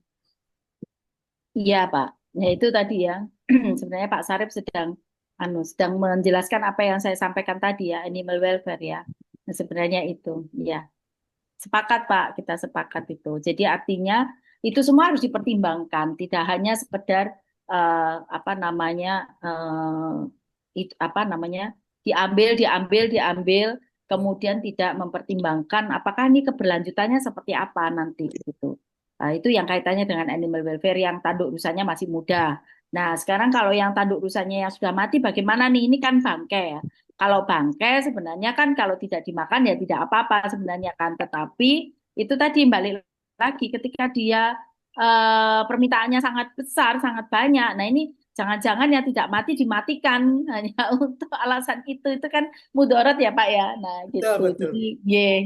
Ya kita sebenarnya satu sepakat loh Pak Sarip kayaknya yang kita sampaikan. Ye monggo Pak. Ye. Oke, matur nuwun. baik. Selanjutnya dari Ibu Aulia Rahmadina, Ibu menyampaikan bahwa World Halal Food Council atau WHFC adalah badan yang menstandarisasi terkait halal dunia. Apakah badan ini mirip seperti Codex atau ya, sebentar. Codex yang memberikan standar terhadap produk pangan. Lalu untuk WHFC, bagaimana cara untuk standarisasinya? Karena ada 4 mazhab yang mungkin memiliki cara pandang yang berbeda terkait halal atau haram suatu produk. Apakah bahan pangan atau kosmetik atau obat yang distandarisasi dapat diterima oleh semua negara? Monggo Ibu. Ya, yang distandarisasi di WHFC itu adalah metodenya, metode atau standarisasi metode pengujiannya. Jadi dia tidak seperti apa ya, tidak, jadi dia ingin menyeragamkan metode untuk pengujian halal, gitu ya. Nah, itu kita kan belum, sebenarnya gini loh, di Indonesia sendiri kan belum sampai sana ya Bapak Ibu, karena kita itu bahkan pengujian itu belum diwajibkan, itu masalahnya. Sehingga kita belum sampai di penyeragaman metode pengujian. Nah, kalau kita semua sudah diwajibkan untuk pengujian, maka kita sudah harus mensinkronisasi metode kita dengan WHFC ini. Nah, sekarang ini kan belum. Kita bahkan menyetandarkan pengujian di Indonesia saja belum. Oh, untuk standarisasi pengujian ini, pengujian misalnya kulit misalnya ya, pakai metode ini. Belum sampai sana karena steps yang sebelumnya diwajibkan untuk diuji aja belum kita gitu. Nah, itu kita masih perjalanan Bapak Ibu, tapi kita harus optimis bahwa nanti sertifikasi halal di Indonesia itu bisa diakui di dunia karena step-stepnya sudah kita lalui dengan betul. Pengujian juga dilakukan dengan betul. Sehingga apa yang sudah kita tetapkan di Indonesia sebagai produk halal itu di dunia juga diakui sebagai produk halal. Begitu nggih, Bu Aulia. Kasilda Aulia. Baik Bu, terima kasih. Sama-sama Ibu. Izin Ibu, selanjutnya dari Pak Ahmad Nandang, bagaimana prosedur pembersihan instrumen setelah analisis sampel dengan kandungan babi? Ya, jadi kan instrumen untuk pengujian DNA babi itu kan difokuskan untuk DNA babi. Tetapi ingat Bapak Ibu, kita kan punya standar. Nah, kita punya standar ya. Kita punya standar yang misalnya pada waktu setelah kita pengujian, harusnya tidak ada lagi di situ DNA babinya. Ya kan? Nah, jadi standarnya adalah untuk mengkalibrasi bahwa alat itu sudah tidak memiliki kontaminasi atau tidak mengandung atau tidak ada yang nempel lah gitu ya DNA babinya di alat-alat tersebut. Nah, kalau kita bicara tentang misalnya ya kita menganalisis DNA babi itu kan menggunakan PCR gitu ya. Apa tuh yang potensial untuk terkontaminasi? Apa misalnya pada proses isolasi DNA-nya misalnya pada waktu penggerusannya, penghancurannya misalnya mortarnya atau misalnya kita menggunakan apa ya apa kalau tube centrifuge itu pasti ganti ya itu disposable ya mortar lah misalnya begitu. Nah, kan kita ada kontrolnya ya Bapak Ibu. Ketika kita belum menguji kita akan menguji berikutnya, kita lihat apakah dia positif atau negatif dengan menggunakan alat-alat yang digunakan tadi. Meskipun metode pengujiannya jelas kalau misalnya lemak kita menggunakan apa dan sebagainya tergantung kepada apa yang kita uji, materialnya seperti apa, apakah itu lemak kah atau etanol kah atau dalam bentuk bahan misalnya crude atau dan lain-lain itu cara membersihkannya memang beda-beda. Tetapi yang perlu kita ketahui sebelum pengujian itu kita gunakan standar, ya kan? Kita gunakan standar. Nah, kalau standarnya dia di situ belum ada sampelnya atau apa sudah positif, ya berarti contaminated itu. Nah, seperti itu ya Bapak ya, Pak Nandang. Bagaimana Pak Nandang? Ya, makasih. Matur nuwun, Bu. Selanjutnya Pak Muhammad Fahrul, apakah laboratorium yang telah berlisensi ISO 17025 memerlukan verifikasi tambahan oleh LPH untuk memastikan bahwa metode dan prosedur pengujian yang digunakan memenuhi standar pengujian halal yang ditetapkan? Kayaknya terbalik ini, Pak. Jadi justru LPH itu malah mencari laboratorium yang berlisensi ISO 17025 untuk dia bisa melakukan pengujian di laboratorium itu. Begitu, Pak. Nggih. Oke, baik. Nggih. Bagaimana Pak Muhammad Fahrul? Ya, Ibu, terima kasih. Sama-sama. Baik. Selanjutnya dari Pak Sukri. Pak Sukri kembali. Kalau misalnya ingin melakukan suatu prosedur pengujian, Maaf, sudah terjawab tadi, Bu. oh sudah, baik. Karena tadi sudah on mic ya Pak. Pak Adityo Sidik, bagaimana metode yang tepat untuk menganalisa suatu bahan mengandung zat psikotropika? Silakan Ibu. Ya, psikotropika itu kan bahan kimia ya, Bapak Bu. Nah, itu bisa macam-macam. Kalau di kami itu bisa macam-macam. Menggunakan LC itu juga bisa. Ya, tergantung nanti ini targeted atau non targeted. Kalau targeted itu kan bahan kimianya itu apa yang ditargetkan, ya. Nanti bisa pakai LC kalau yang ya apa bisa pakai LC HRMS atau LC MSMS. Tergantung dia targeted atau non targeted. Kan kalau non targeted itu misalnya begini loh Bapak Ibu. Udah kita screening aja, nanti mengandung apa, baru ketahuan dari hasil screeningnya. Tapi kalau yang targeted, kita memang mentargetkan bahan apa yang mau kita tuju karena kita sudah mencurigai bahwa produk yang kita uji itu akan mengandung psikotropika apa gitu. Nggih. Begitu Makasih. ya Pak Aditya Sidik. Oke, matur suwun, Bu. Sami-sami. Baik, izin lanjut Bu dari Bu Isatur Rodijah. Apakah ada metode berstandar atau baku yang disepakati, misalnya untuk penanda DNA untuk beberapa hewan non halal, karena ada perbedaan metode antar lab yang akan mempunyai variasi hasil. Ya, kembali lagi saya sampaikan ya Bu, itu PR kita untuk menstandarisasi. Jadi begini, kita itu kan masuk di dalam konsorsium laboratorium pengujian halal Indonesia. Itu pun kita belum mencapai kesepakatan. Kalau kita mau menguji ini dengan metode ini, alatnya ini itu belum Bu. Kenapa? Saya menyadari bahwa Indonesia ini heterogenitasnya sangat tinggi. Ya, jadi jenis industri sangat sangat apa? Sangat spektrumnya sangat luas, mulai dari UKM, ya, UKK, ya, sampai industri yang besar. Ya, mereka tuh memiliki kemampuan yang berbeda-beda tentu saja. Pengujian di laboratorium itu kan dibiayai oleh pelaku usaha, itu masalahnya, ya. Nah, tapi kalau kita bicara tentang DNA itu sudah disepakati, ya. Jadi beberapa memang sudah disepakati. Kalau DNA itu menggunakan real time PCR atau qPCR, Bu. Kelihatannya memang untuk UKM dan UKK kalau menggunakan qPCR ini ya agak costly ya, agak mahal menurut mereka. Tapi untuk industri besar sebenarnya ya memang harus gitu. Nah, seperti itu Bu. Kalau pertanyaannya DNA sudah ada standarisasinya. Tapi kalau DNA babi ya, tapi kalau pertanyaannya adalah yang lain belum ada standarnya.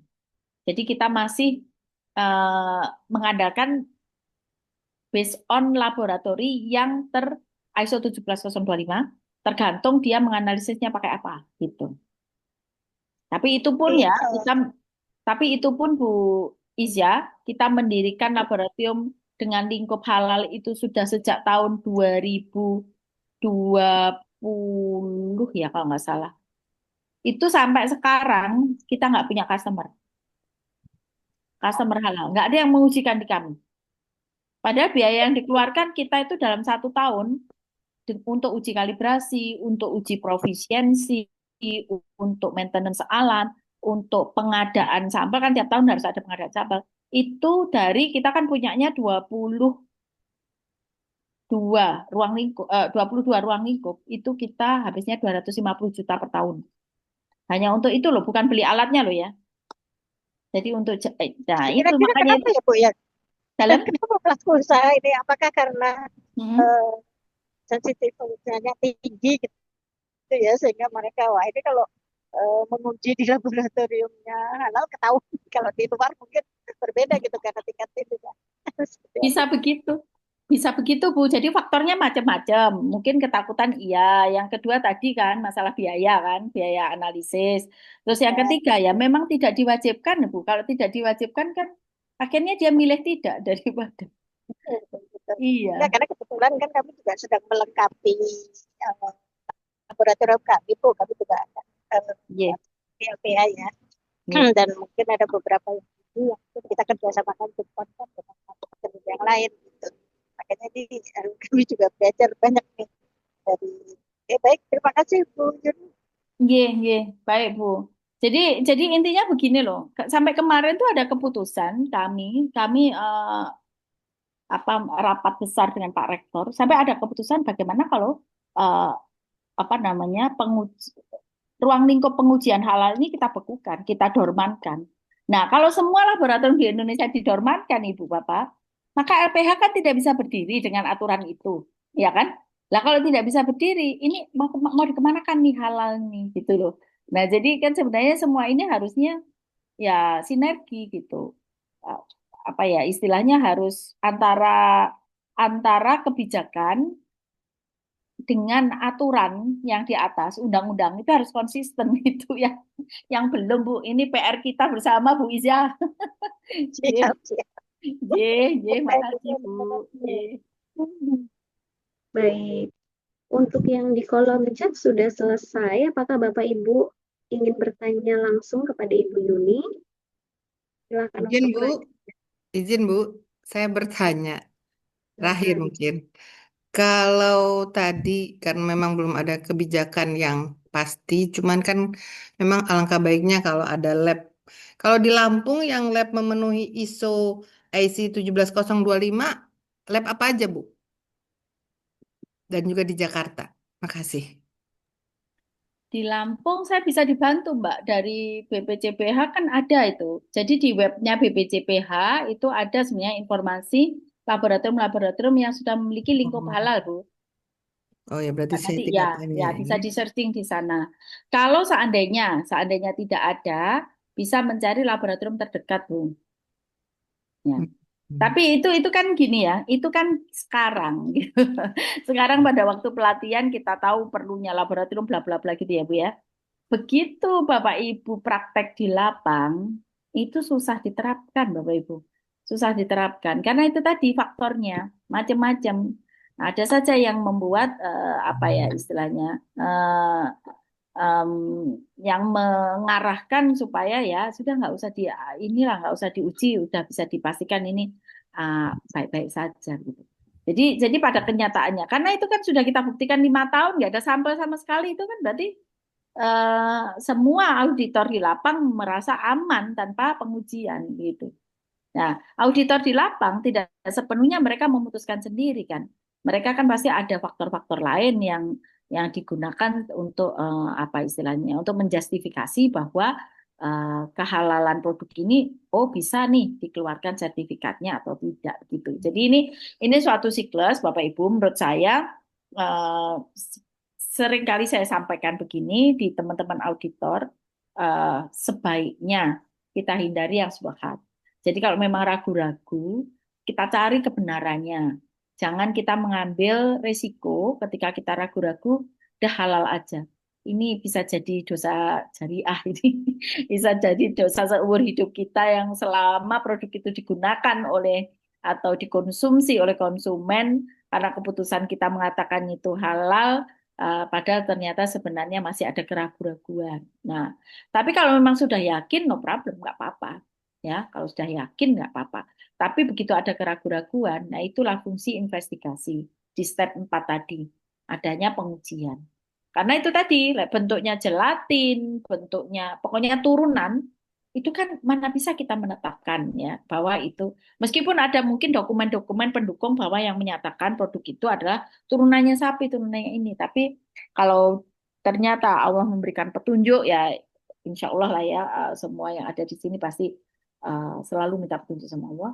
Diberikan petunjuk bahwa itu meragukan ya saya pikir harusnya diidentifikasi lebih lanjut pengujian. Gitu ya. Baik. Bagaimana Ibu Nunya? Sudah cukup? Saya izin melanjutkan Ibu. yang raise hand Pak Yohan Yuwansa, silakan. Izin bertanya Bu Yuni, suara saya terdengar nggak Bu? Siap Pak, mendengar Iya, Pak. iya, iya. Mohon maaf sebelumnya saya off cam. Ini Bu yang saya tanyakan produk apa saja Bu yang mungkin kita curigai ya untuk kita ajukan uji lab nantinya. Misalkan tadi contohnya sudah dicontohkan tadi ya pada produk es krim, marshmallow, permen dan lain sebagainya.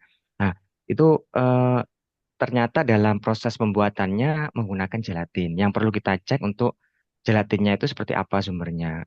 Mungkin ada tidak Bu untuk buku pedoman standarnya dipakai kira-kira produk apa saja yang perlu kita curigai nantinya untuk kita ujikan lab.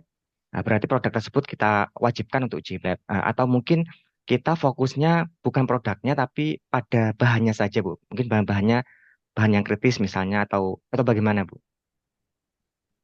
Pak Yohan. Jadi tadi mungkin sudah saya sampaikan di slide-slide awal, yang kita curigai semuanya, Pak. Jadi kita kan, fungsi kita itu karena investigator, auditor ya. Jadi kita mengecek mulai dari bahan baku, mulai dari produk, mulai dari pemrosesan ya. Bahan baku itu mencakup bukan hanya bahan baku raw material yang utama loh ya, tapi juga termasuk di dalamnya fillernya, penambahnya, bumbunya, seasoningnya, kemudian semuanya bahan yang mau dipakai untuk memproduksi itu kalau makanan ya, kalau makanan. Kalau misalnya garment misalnya ya, bukan hanya kulitnya kan, benangnya semuanya kan ya, semuanya. Sampai prosesnya bagaimana dia diproduksi, alat-alatnya, equipmentnya, apakah memang sudah didedikasikan untuk produk itu.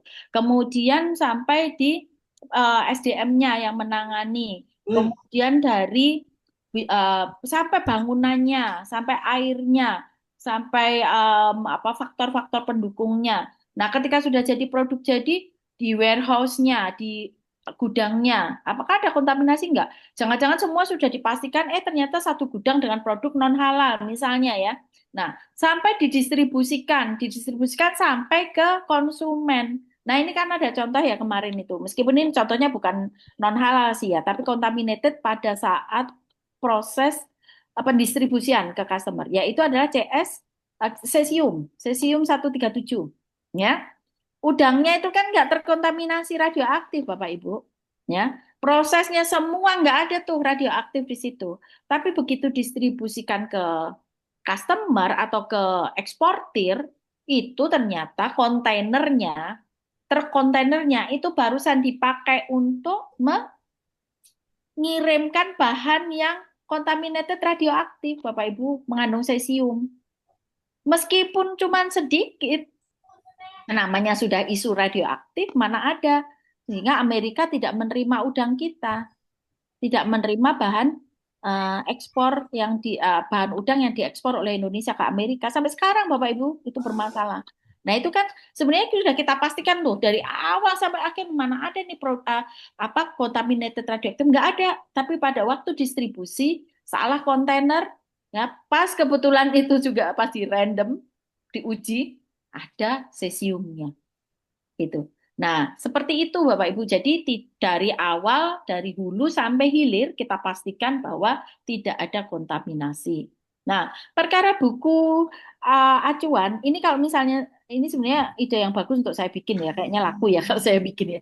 Tapi masalahnya akan sangat-sangat heterogen Bapak, sangat heterogen. Jadi akan susah untuk akan susah untuk distandarkan. Karena faktornya tadi macam-macam Pak, faktornya Pak. Mungkin yang bisa saya bikin buku panduan itu hanya general saja. Kalau misalnya apa saja sih produk yang perlu kita curigai? Nah, kalau yang perlu kita curigai semua harus dicurigai karena Bapak kan sebagai auditor gitu ya. Nah, tentu saja semua perlu dicurigai karena semua berpotensi untuk terkontaminasi di titik-titik yang kita kira aman itu bisa jadi menjadi titik yang rawan kontaminasi. Nah, jadi mungkin kehati-hatian itu Bapak Ibu sebagai auditor, kalau sudah diserai dokumen-dokumen juga itu perlu dipastikan apakah dokumen itu dibuat dengan benar atau tidak. Kalau mereka bilang, ini sudah saya uji laboratorium Bapak Ibu gitu ya, ke Bapak Ibu auditor. Laboratoriumnya yang mana? Perusahaan sekarang banyak semua punya laboratorium Bapak Ibu. Ya. Tapi kan laboratorium kami juga terstandar ISO 17025. Boleh, tetapi kan kalau perusahaan itu sendiri yang menganalisis kira-kira ada nggak tuh konflik of interest-nya, ya kan? Menganalisa produknya sendiri mana ada dijelekkan hasilnya gitu ya kan? Nanti analisnya yang di laboratorium juga nggak berani juga memberikan hasil yang sesungguhnya. Jadi sebaiknya memang yang menganalisis adalah laboratorium di luar pemilik produk, ya, di luar dari produk. Meskipun, ya, nah seperti yang sekarang itu, saya contohkan cesium karena lagi panas ini ya cesium ya. Cesium pun kan begitu. Jadi Amerika tidak mau dia sembarangan menunjuk laboratorium yang diperbolehkan untuk menganalisis. Harus yang ditunjuk oleh Amerika, nah, oleh eksportirnya itu. Apalagi yang menganalisa adalah perusahaan itu sendiri, wah nggak dipercaya gitu. Itu ya Bapak ya. Ye. Makasih Pak Ye, izinnya Pak. Ye. ye, makasih Bu. Oke, Ini udah jelas. Ye. Sami-sami. Langsung. sangat lengkap ya Pak dari Bu Yuni. Oke, izin Ibu. Izin, Monggo Bu. Ibu Sri Daryanti, silakan. Ya, iya, baik. Ini maaf, ini apa namanya pakai HP ya, Bu. Bu, ini penegasan aja, Bu. Tadi sudah ada apa terjawab juga. Jadi terkait dengan pengujian DNA dengan menggunakan PCR, itu kan kita berarti kan ada kontrolnya standar ya, Bu. Jadi kita yakinkan bahwa saat kita menguji lagi memang sudah tidak mengandung DNA babi, misalnya ada babi. Saya ingin penegasan aja, Bu. Berarti kita bisa menggunakan PCR kita ini untuk menguji yang lain ya, misalnya untuk menguji bakteri seperti itu. Berarti itu bisa kita gunakan ya, Bu ya. Jadi tidak hanya untuk digunakan untuk menguji DNA saja. Mungkin itu, Bu. Terima kasih. Ye, terima kasih Bu Sri Daryanti kayaknya lagi OTW nih. Lagi tindakan ya. Betul. Pulang kantor, Bu. Pulang Iya. kantor. Ya, enggak apa-apa Iya, Ibu. Bu. Iya. Iya. Jadi syaratnya Bu sebenarnya kalau sesuai ISO 17025, equipment yang kita pakai untuk menganalisis lingkup tersebut sebaiknya ya ini aturannya di ISO ya Bu, tidak dipergunakan untuk menguji yang lain. Makanya kalau di kami lab layanan yang terstandar ISO itu tidak sama dengan lab riset Bapak Ibu. Jadi lab risetnya terpisah, equipment yang kita pakai, alat-alatnya terpisah. Jadi hanya didedikasikan untuk lingkup itu, Bu. Ye. Jadi itulah yang juga termasuk costly ya, Bu ya. Akhirnya di kami itu qPCR itu kita sudah punya 2, kita nambah lagi karena memang di kami kan karena di universitas ya, laboratorium itu juga dipakai untuk riset. Maka yang masuk untuk layanan yang standar pengujian ISO 17025 itu tidak dipakai untuk pengujian yang lain. Karena begini, kalau di ISO itu alasannya, satu tadi kontaminasi takut, tapi sebenarnya memang sudah ada prosedur kan yang untuk membuat dia tidak kontaminasi. Yang kedua juga adjustment. Jadi kan kadang-kadang setelannya itu loh Bu ya, kalau dipakai mahasiswa, dipakai oleh peneliti, kadang kan di-adjust sesuai dengan metode yang mereka kerjakan. Padahal metode yang digunakan untuk apa Bu? Yang untuk pengujian halal itu kan sudah distandarisasi, nggih? Sudah distandarkan, sudah didaftarkan ke KAN ya, pakai itu metodenya yang dipakai.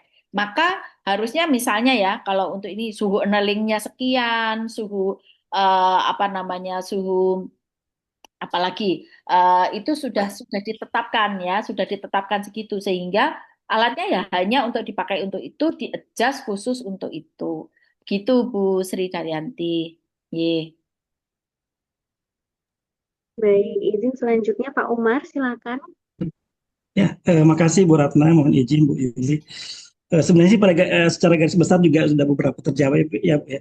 Cuma mungkin melanjutkan Bu Sri tadi, kebetulan kami satu instansi Bu dengan Bu Sri bahwa kita memang dari Balai Besar Produk Perikanan ya Bu ya. Jadi kita juga punya laboratorium gitu seperti itu dan memang kita ruang lingkup uji produk halal memang belum belum ya Bu ya, karena salah satu itu dari alat PCR kan kita juga belum ada seperti itu. Cuma penasaran aja Bu, kan kalau alat PCR ini kan tadi disampaikan kan paling efektif gitu ya Bu ya, paling efektif gitu sejauh ini yang bisa digunakan.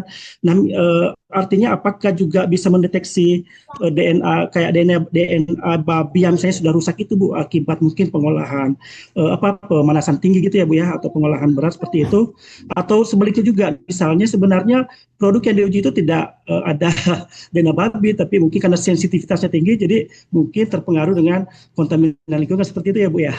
Kemudian gini Bu, kalau misalnya untuk laporan hasil uji jika misalnya negatif DNA itu nanti itu dibunyikan itu bebas dari DNA babi atau hanya sekedar misalnya tidak terdeteksi? Mungkin cukup itu Bu pertanyaan dari saya, makasih. Iya, terima kasih Pak. Kenapa yang disarankan oleh BPJPH itu real time PCR atau qPCR? Karena kan kita tahu sekecil apapun DNA babi di situ terdetek ya Pak. Ya kan? Nah, sehingga yang kita sampaikan di situ hasil analisa Pak. Jadi laboratorium itu tidak diperbolehkan memberi rekomendasi atau menyimpulkan. Laboratorium itu fungsinya hanyalah memberikan hasil data analisa. Jadi misalnya, oh ternyata ini terdetek DNA babi di siklus keberapa, kan gitu ya, di siklus keberapa itu kalau qPCR.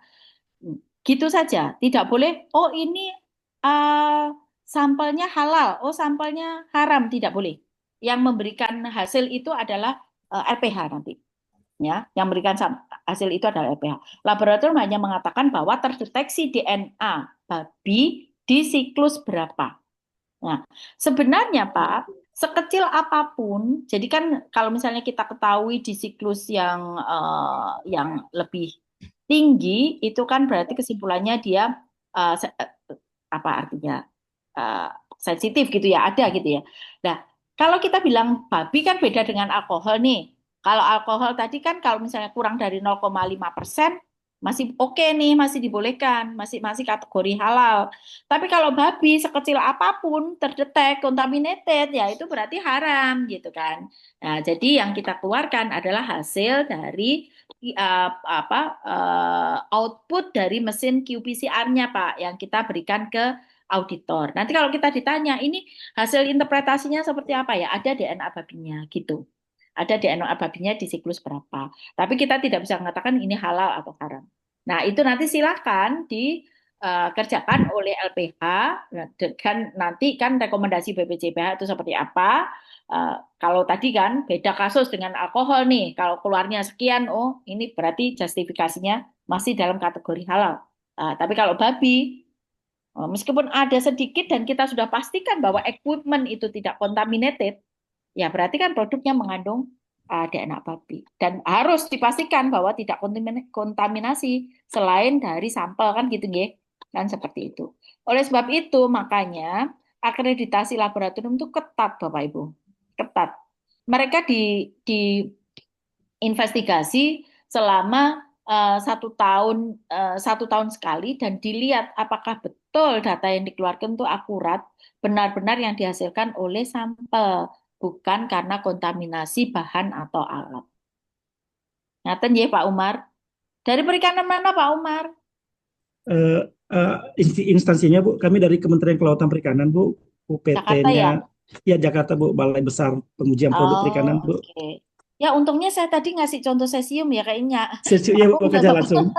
Nyambung sama Pak Umar nih. Ya, Oke Pak, terima ya kasih. Bu, makasih banyak Bu pencerahannya Bu. Oke, sami-sami. Baik, itu lanjutkan Ibu dari Pak Mas Hendra, silakan. Untuk Oke, baik, terima kasih Bu Dr.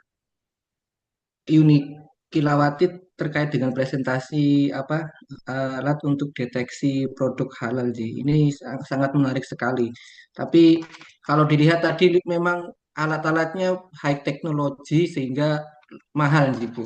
Nah, pertanyaan saya ini simple, misalkan suatu produk katakanlah bakso non sewu dicurigai mengandung B2 katakanlah. Nah, ini pengujiannya kan tadi ada FTIR, ada GC, ada PCR lah paling mahal.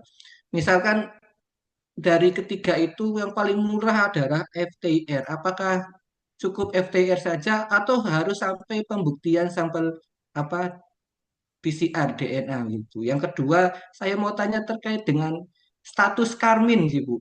Kutu karmin itu sebagai pewarna makanan kan beberapa ulama dari kalangan Nun Sewu Nahdien mengharamkan sih. Karena dianggap sebagai hewan darat yang tidak disamakan dengan laut, jadi dianggap haram. Kemudian katakanlah haram, kemudian untuk uji labnya sendiri itu baiknya menggunakan apa gitu. Kan biasanya itu karmin itu mengandung asam karminat nih. Matur nuwun. Iya, Pak. Jadi, seperti yang saya sampaikan tadi, setahu saya yang sudah distandarkan kalau uji DNA itu menggunakan qPCR. Tapi yang lain itu belum standar, Pak, sebenarnya. Bisa pakai apa saja.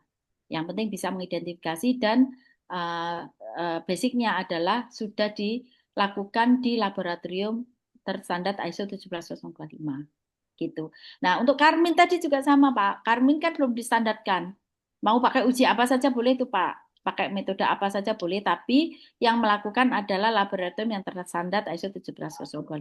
Khusus DNA babi ya, itu yang menggunakan qPCR gitu, Pak. Oke. Baik, terima kasih Pak Mas Hendra. Baik, selanjutnya dari Pak Banan, silakan. Mohon izin Ibu, Bu. Iya, mohon izin, mohon maaf. Iya. Silakan Ibu. Ya. Mohon izin bertanya Bu Yuni. Jadi tadi sempat disampaikan bahwa kalau misalnya pengujian untuk halal ya itu harus sesuai ISO. Nah, kita menemui misalnya industri-industri besar itu juga punya instrumen ya untuk pengujian sendiri ketika untuk pengujian mutu dan kualitas. Apakah data misalnya untuk kadar alkohol dengan GC ya itu data dari pengujian internal itu tidak bisa digunakan ya untuk sertifikasi halal. Yang pertama itu. Nah, kemudian yang kedua, jadi apakah harus untuk pengujian halal ini harus semuanya dari laboratorium eksternal dengan sertifikasi ISO tadi. Kemudian yang pertanyaan yang kedua, mungkin selama ini banyak pelaku usaha itu lebih memilih bahan yang misalnya dari gelatin atau turunan-turunan hewan itu yang sudah punya sertifikat dokumen halalnya gitu ya, Bu. Jadi sehingga menjadi justifikasi tidak perlu pengujian lagi. Apakah ada mungkin ada standar di luar negeri gitu ya. Biasanya kan Indonesia ikut dulu mengaca dulu dari luar. Apakah ada kondisi yang di luar negeri atau di negara tertentu yang tetap harus mensyaratkan itu. Misalnya pengujian PCR untuk turunan-turunan hewan, ya, gelatin ya terutama gitu seperti itu, Bu. Itu pertanyaan dari saya. Ya, jadi begini. Sekarang itu kan balik lagi ke expert judgment dari auditor. Seandainya dokumen itu sudah lengkap, misalnya ya, ada pengujian-pengujian yang memang itu dihasilkan dari laboratorium yang dimiliki oleh pelaku usaha. Banyak sekarang industri besar tuh semua punya laboratorium dan terstandar ISO gitu. Pakai itu. Kalau Bapak Ibu itu merasakan bahwa itu semua itu tidak ada yang perlu dicurigai, aman-aman saja. Itu sebenarnya juga kalau kondisi sekarang ini nggak masalah diloloskan. Tapi kan balik lagi saya bilang tadi ya, semoga Bapak Ibu yang di sini sebagai calon auditor tuh diberi petunjuk gitu kan sama Allah. Kalau seandainya itu memang mencurigakan ya, mengindikasikan bahwa sebenarnya ini dokumen ini kayaknya direkayasa dan lain sebagainya. Ya, itu silakan diuji lebih lanjut gitu. Ya. Sejauh ini saya bilang tadi nggak ada batasannya, nggak wajib harus diuji, itu tadi loh masalahnya itu di situ. Ya. Kemudian yang berikutnya tadi apa tadi? Apakah untuk ekspor dan lain-lain? Nah, itu tergantung depend ya, sangat tergantung. Apakah negara eksportir itu mensyaratkan apa? Itu tergantung. Ya, sangat tergantung. Nah, biasanya eksportir besar itu kan akan sangat apa istilahnya mempercayakan standar dari produk yang diekspor ke negara mereka itu sesuai standar FDA. Nah, Tapi apakah misalnya ya kalau itu dikatakan bahwa produk yang diekspor ini adalah produk halal, kemudian sudah dilengkapi dengan sertifikat halal dari Indonesia.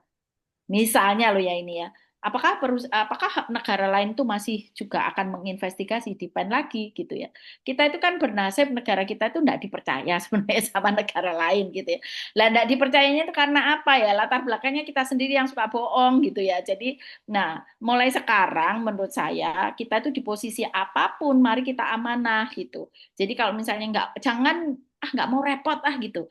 Udah nggak mau repot, gajinya auditor seberapa sih, cuma sedikit gitu, anggap aja itu halal semua, ya udah gitu ya, berarti kan kita sendiri kan yang mendefinisikan bahwa kita itu ya bekerjanya adalah formalitas gitu. Jadi artinya menurut saya indikasi tersebut yang menyadari itu Bapak Ibu di lapang, ya Bapak Ibu di lapang, ya Bapak Ibu di lapang, apakah semua harus diuji eksternal? Nah kembali lagi, kalau misalnya itu mencurigakan, ya memang kalau diuji internal oleh perusahaan, laboratorium stability perusahaan kan pasti kan apa namanya, konflik of interest-nya tinggi. Bayangkan ya misalnya ya, kita itu ditanya anak kita cantik apa ganteng, nggak ada yang bilang anak kita jelek, nggak ada, pasti kan bilang anak kita tuh cantik dan ganteng, itu wes kodratnya begitu gitu loh ya, kita akan membela apa yang kita miliki gitu. Nah itu yang mungkin dijadikan dasar. Kemudian tadi kalau yang kita gunakan gelatin tetapi sudah tersertifikasi, nah berarti PR-nya yang mensertifikasi gelatin gitu kan, yang mensertifikasi produk gelatin itu auditornya bagaimana gitu kan. Kalau dia sampai lolos muncul sertifikat halal, berarti kan sampai di gelatin itu tanggung jawab moralnya adalah auditornya produk gelatin. Kalau ibu bapak mendapatkan misalnya gelatinnya sudah ada sertifikat halalnya, Bu, saya percaya itu aja. Sudah ibu bapak nggak dosa tuh, karena kan sudah mendapatkan di situ justifikasi halalnya ada di situ, ya sudah berhenti di situ. Yang kalau seandainya ternyata gelatin ini sebenarnya adalah produk tidak halal dan disertifikasi halal, yang dosa yang mensertifikasi gelatinnya gitu aja, ya kan? Jadi tanggung jawab kita adalah di situ tadi lanjutannya setelah itu, nah kita investigasi. Ngaten ya Bu? Pokoknya bola panas bukan di kita ya, Bu. Nah itulah, Ampun, kan. cukup menenangkan Bu jawabannya. Oh ya, tapi kan logisnya begitu ye. Baik. Oke. Selanjutnya Ibu Sepakat. satu pertanyaan Mohon, lagi Bu. Ye, sami-sami Ibu. dari Pak Sukri, silahkan Pak. Oke, izin bertanya lagi, Bu. Silakan Pak Sukri, sebelum azan Iya, maghrib. Begini, misalnya ada kasus seperti ini, Bu, misalnya ada kasus seperti ini, misalnya ada suatu bahan yang ingin diujikan pada suatu laboratorium, pada suatu LPH, misalnya anggaplah pada pengujian FTIR, misalnya ternyata hasilnya itu adalah positif mengandung anggaplah babi misalnya, dan itu sudah dibuatkan laporan pengujian, ternyata disampaikan ke pihak pelaku usahanya itu tidak terima, dengan ngotot bahwa itu tidak ada kontaminan dan meminta diulang.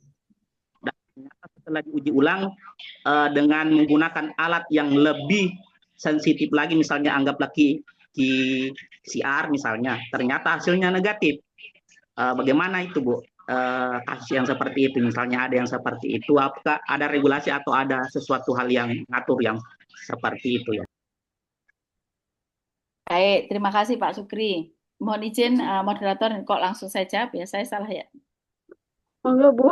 Ya. Tidak apa-apa. Nah, kembali lagi Pak, itulah pentingnya standarisasi tadi ya. Jadi kalau kita bicara DNA babi kan masih qPCR. Tapi kalau selain DNA babi bisa dengan metode apapun ya. Nah, kalau misalnya ada analisis ya yang bisa diuji dengan FTIR, ternyata dia positif. Kemudian diuji dengan metode lain dia negatif. Itu kalau di aturannya ISO 17025 harus diajukan laboratorium ketiga. Ya, harus diujikan di laboratorium ketiga. Nanti mana nih ya? Nanti mana nih? Laboratorium ketiga pakai metode apa, Bu? Kan tadi 2 laboratorium pakai metode yang berbeda. Ya berarti dengan diuji dengan 2 metode yang sama. Dengan FTIR sama apa namanya dengan qPCR. Nah, nanti dilihat. Kan itu terjadi ya beberapa tahun yang lalu kalau nggak salah tuh di produk apa ya? Es krim ya, kalau nggak salah. Itu yang satu positif, yang satu negatif. Maka harus dihadirkan laboratorium ketiga. Nah, itulah sebenarnya dasarnya kenapa kami ini laboratorium menginginkan standarisasi metode. Gitu, standar metode. Ya, kalau mau menguji ini pakai ini gitu. Tapi ya itu tadi, kita juga tidak menyalahkan karena heterogenitas dari masyarakat Indonesia tuh kan sangat banyak, pelaku usahanya, segmentasinya juga sangat luas. Jadi ada pengusaha yang pengusaha kecil, jangankan untuk bayar PCR, modalnya dia aja mungkin kecil sekali, misalnya begitu. Jadi itulah yang kalau menurut saya tetap harus distandarkan dengan segmen yang ditetapkan. Kalau menurut saya begitu. Nah, tapi ya semoga lah ya, mungkin besok pas hari Jumat rapat dengan BPJPH itu bisa nggak, kita terus bersuara lah, di mana-mana kita akan bersuara. Apa maksudnya? Kita bersuara itu supaya itu tadi bahwa sertifikasi halal di Indonesia itu terpercaya gitu. Maunya itu ke sana sebenarnya. Ya, supaya kita itu dengan pasar bebas seperti ini, kalau kita diblok terus sama eksportir negara-negara besar, ya kita akan jadi negara kecil terus gitu. Nah, seperti itu. Ngaten ya Pak Sukri. Kalau misalnya dalam hal setelah dia istilahnya diadakan Uji lagi. proses, ternyata kesalahan itu terjadi pada saat proses misalnya preparasi, kan ini kan menyangkut masalah personal ya Bu. Misalnya kan anggaplah standarisasinya metodenya sudah distandarisasi, ternyata yang mempengaruhi hasilnya itu ternyata pada saat proses preparasi bahan misalnya, atau kebersihan alat. Misalnya kurang bersih cara membersihkannya dan terkontaminasi. Bagaimana kalau yang terjadi yang seperti itu, Bu? Berarti laboratoriumnya tidak mungkin tersertifikasikan ISO 17025. Kalau laboratoriumnya terstandar, semua kontaminasi tidak akan mungkin terjadi. Selama dia masih kontaminasi, nggak akan dapat sertifikat ISO 17025. Yakin, Pak? Karena kami itu melalui proses yang sangat panjang itu, Pak. Sertifikasi itu memastikan bahwa hasil analisa itu hanya berasal dari sampel, bukan karena kontaminasi. Nah, itu makanya tidak boleh dianalisa di sembarang laboratorium. Harus laboratorium yang terstandar ISO 17025. Karena kami sudah melalui standarisasi ya dari Komite Akreditasi Nasional dan sudah diakui internasional gitu. Gitu Pak. Terima kasih Bu jawabannya. Sama-sama Pak Sukri. Baik Bapak Ibu, waktu sudah menunjukkan 17.30. Mohon izin Ibu Yuni, izin untuk closing atau penutup dari Ibu. Baik, terima kasih Bapak Ibu. Di seluruh Indonesia ini ya, tersebar, ada yang di Jakarta, ada yang di Makassar tadi ya. Terima kasih tepuk tangannya Bapak Ibu. Saya dapat icon tepuk tangan sekali. Terima kasih. Saya kebetulan di Malang, jadi ini sebentar lagi azan maghrib. Saya rasa ini apa yang kita bicarakan sebelum azan maghrib ini merupakan diskusi spiritual yang sangat bagus, sangat kental. Semoga ini menjadi amal ibadah kita bersama ya Bapak Ibu. Dan semoga nanti pada perjalanannya Bapak Ibu bisa menjadi auditor handal yang merupakan perpanjang tanganan dari hukum Allah di muka bumi ini. Amin. Amin ya Allah. Amin. Sekali lagi saya mohon maaf atas segala kekurangan. Terima kasih. Assalamualaikum warahmatullahi wabarakatuh. Waalaikumsalam warahmatullahi wabarakatuh. Dan langsung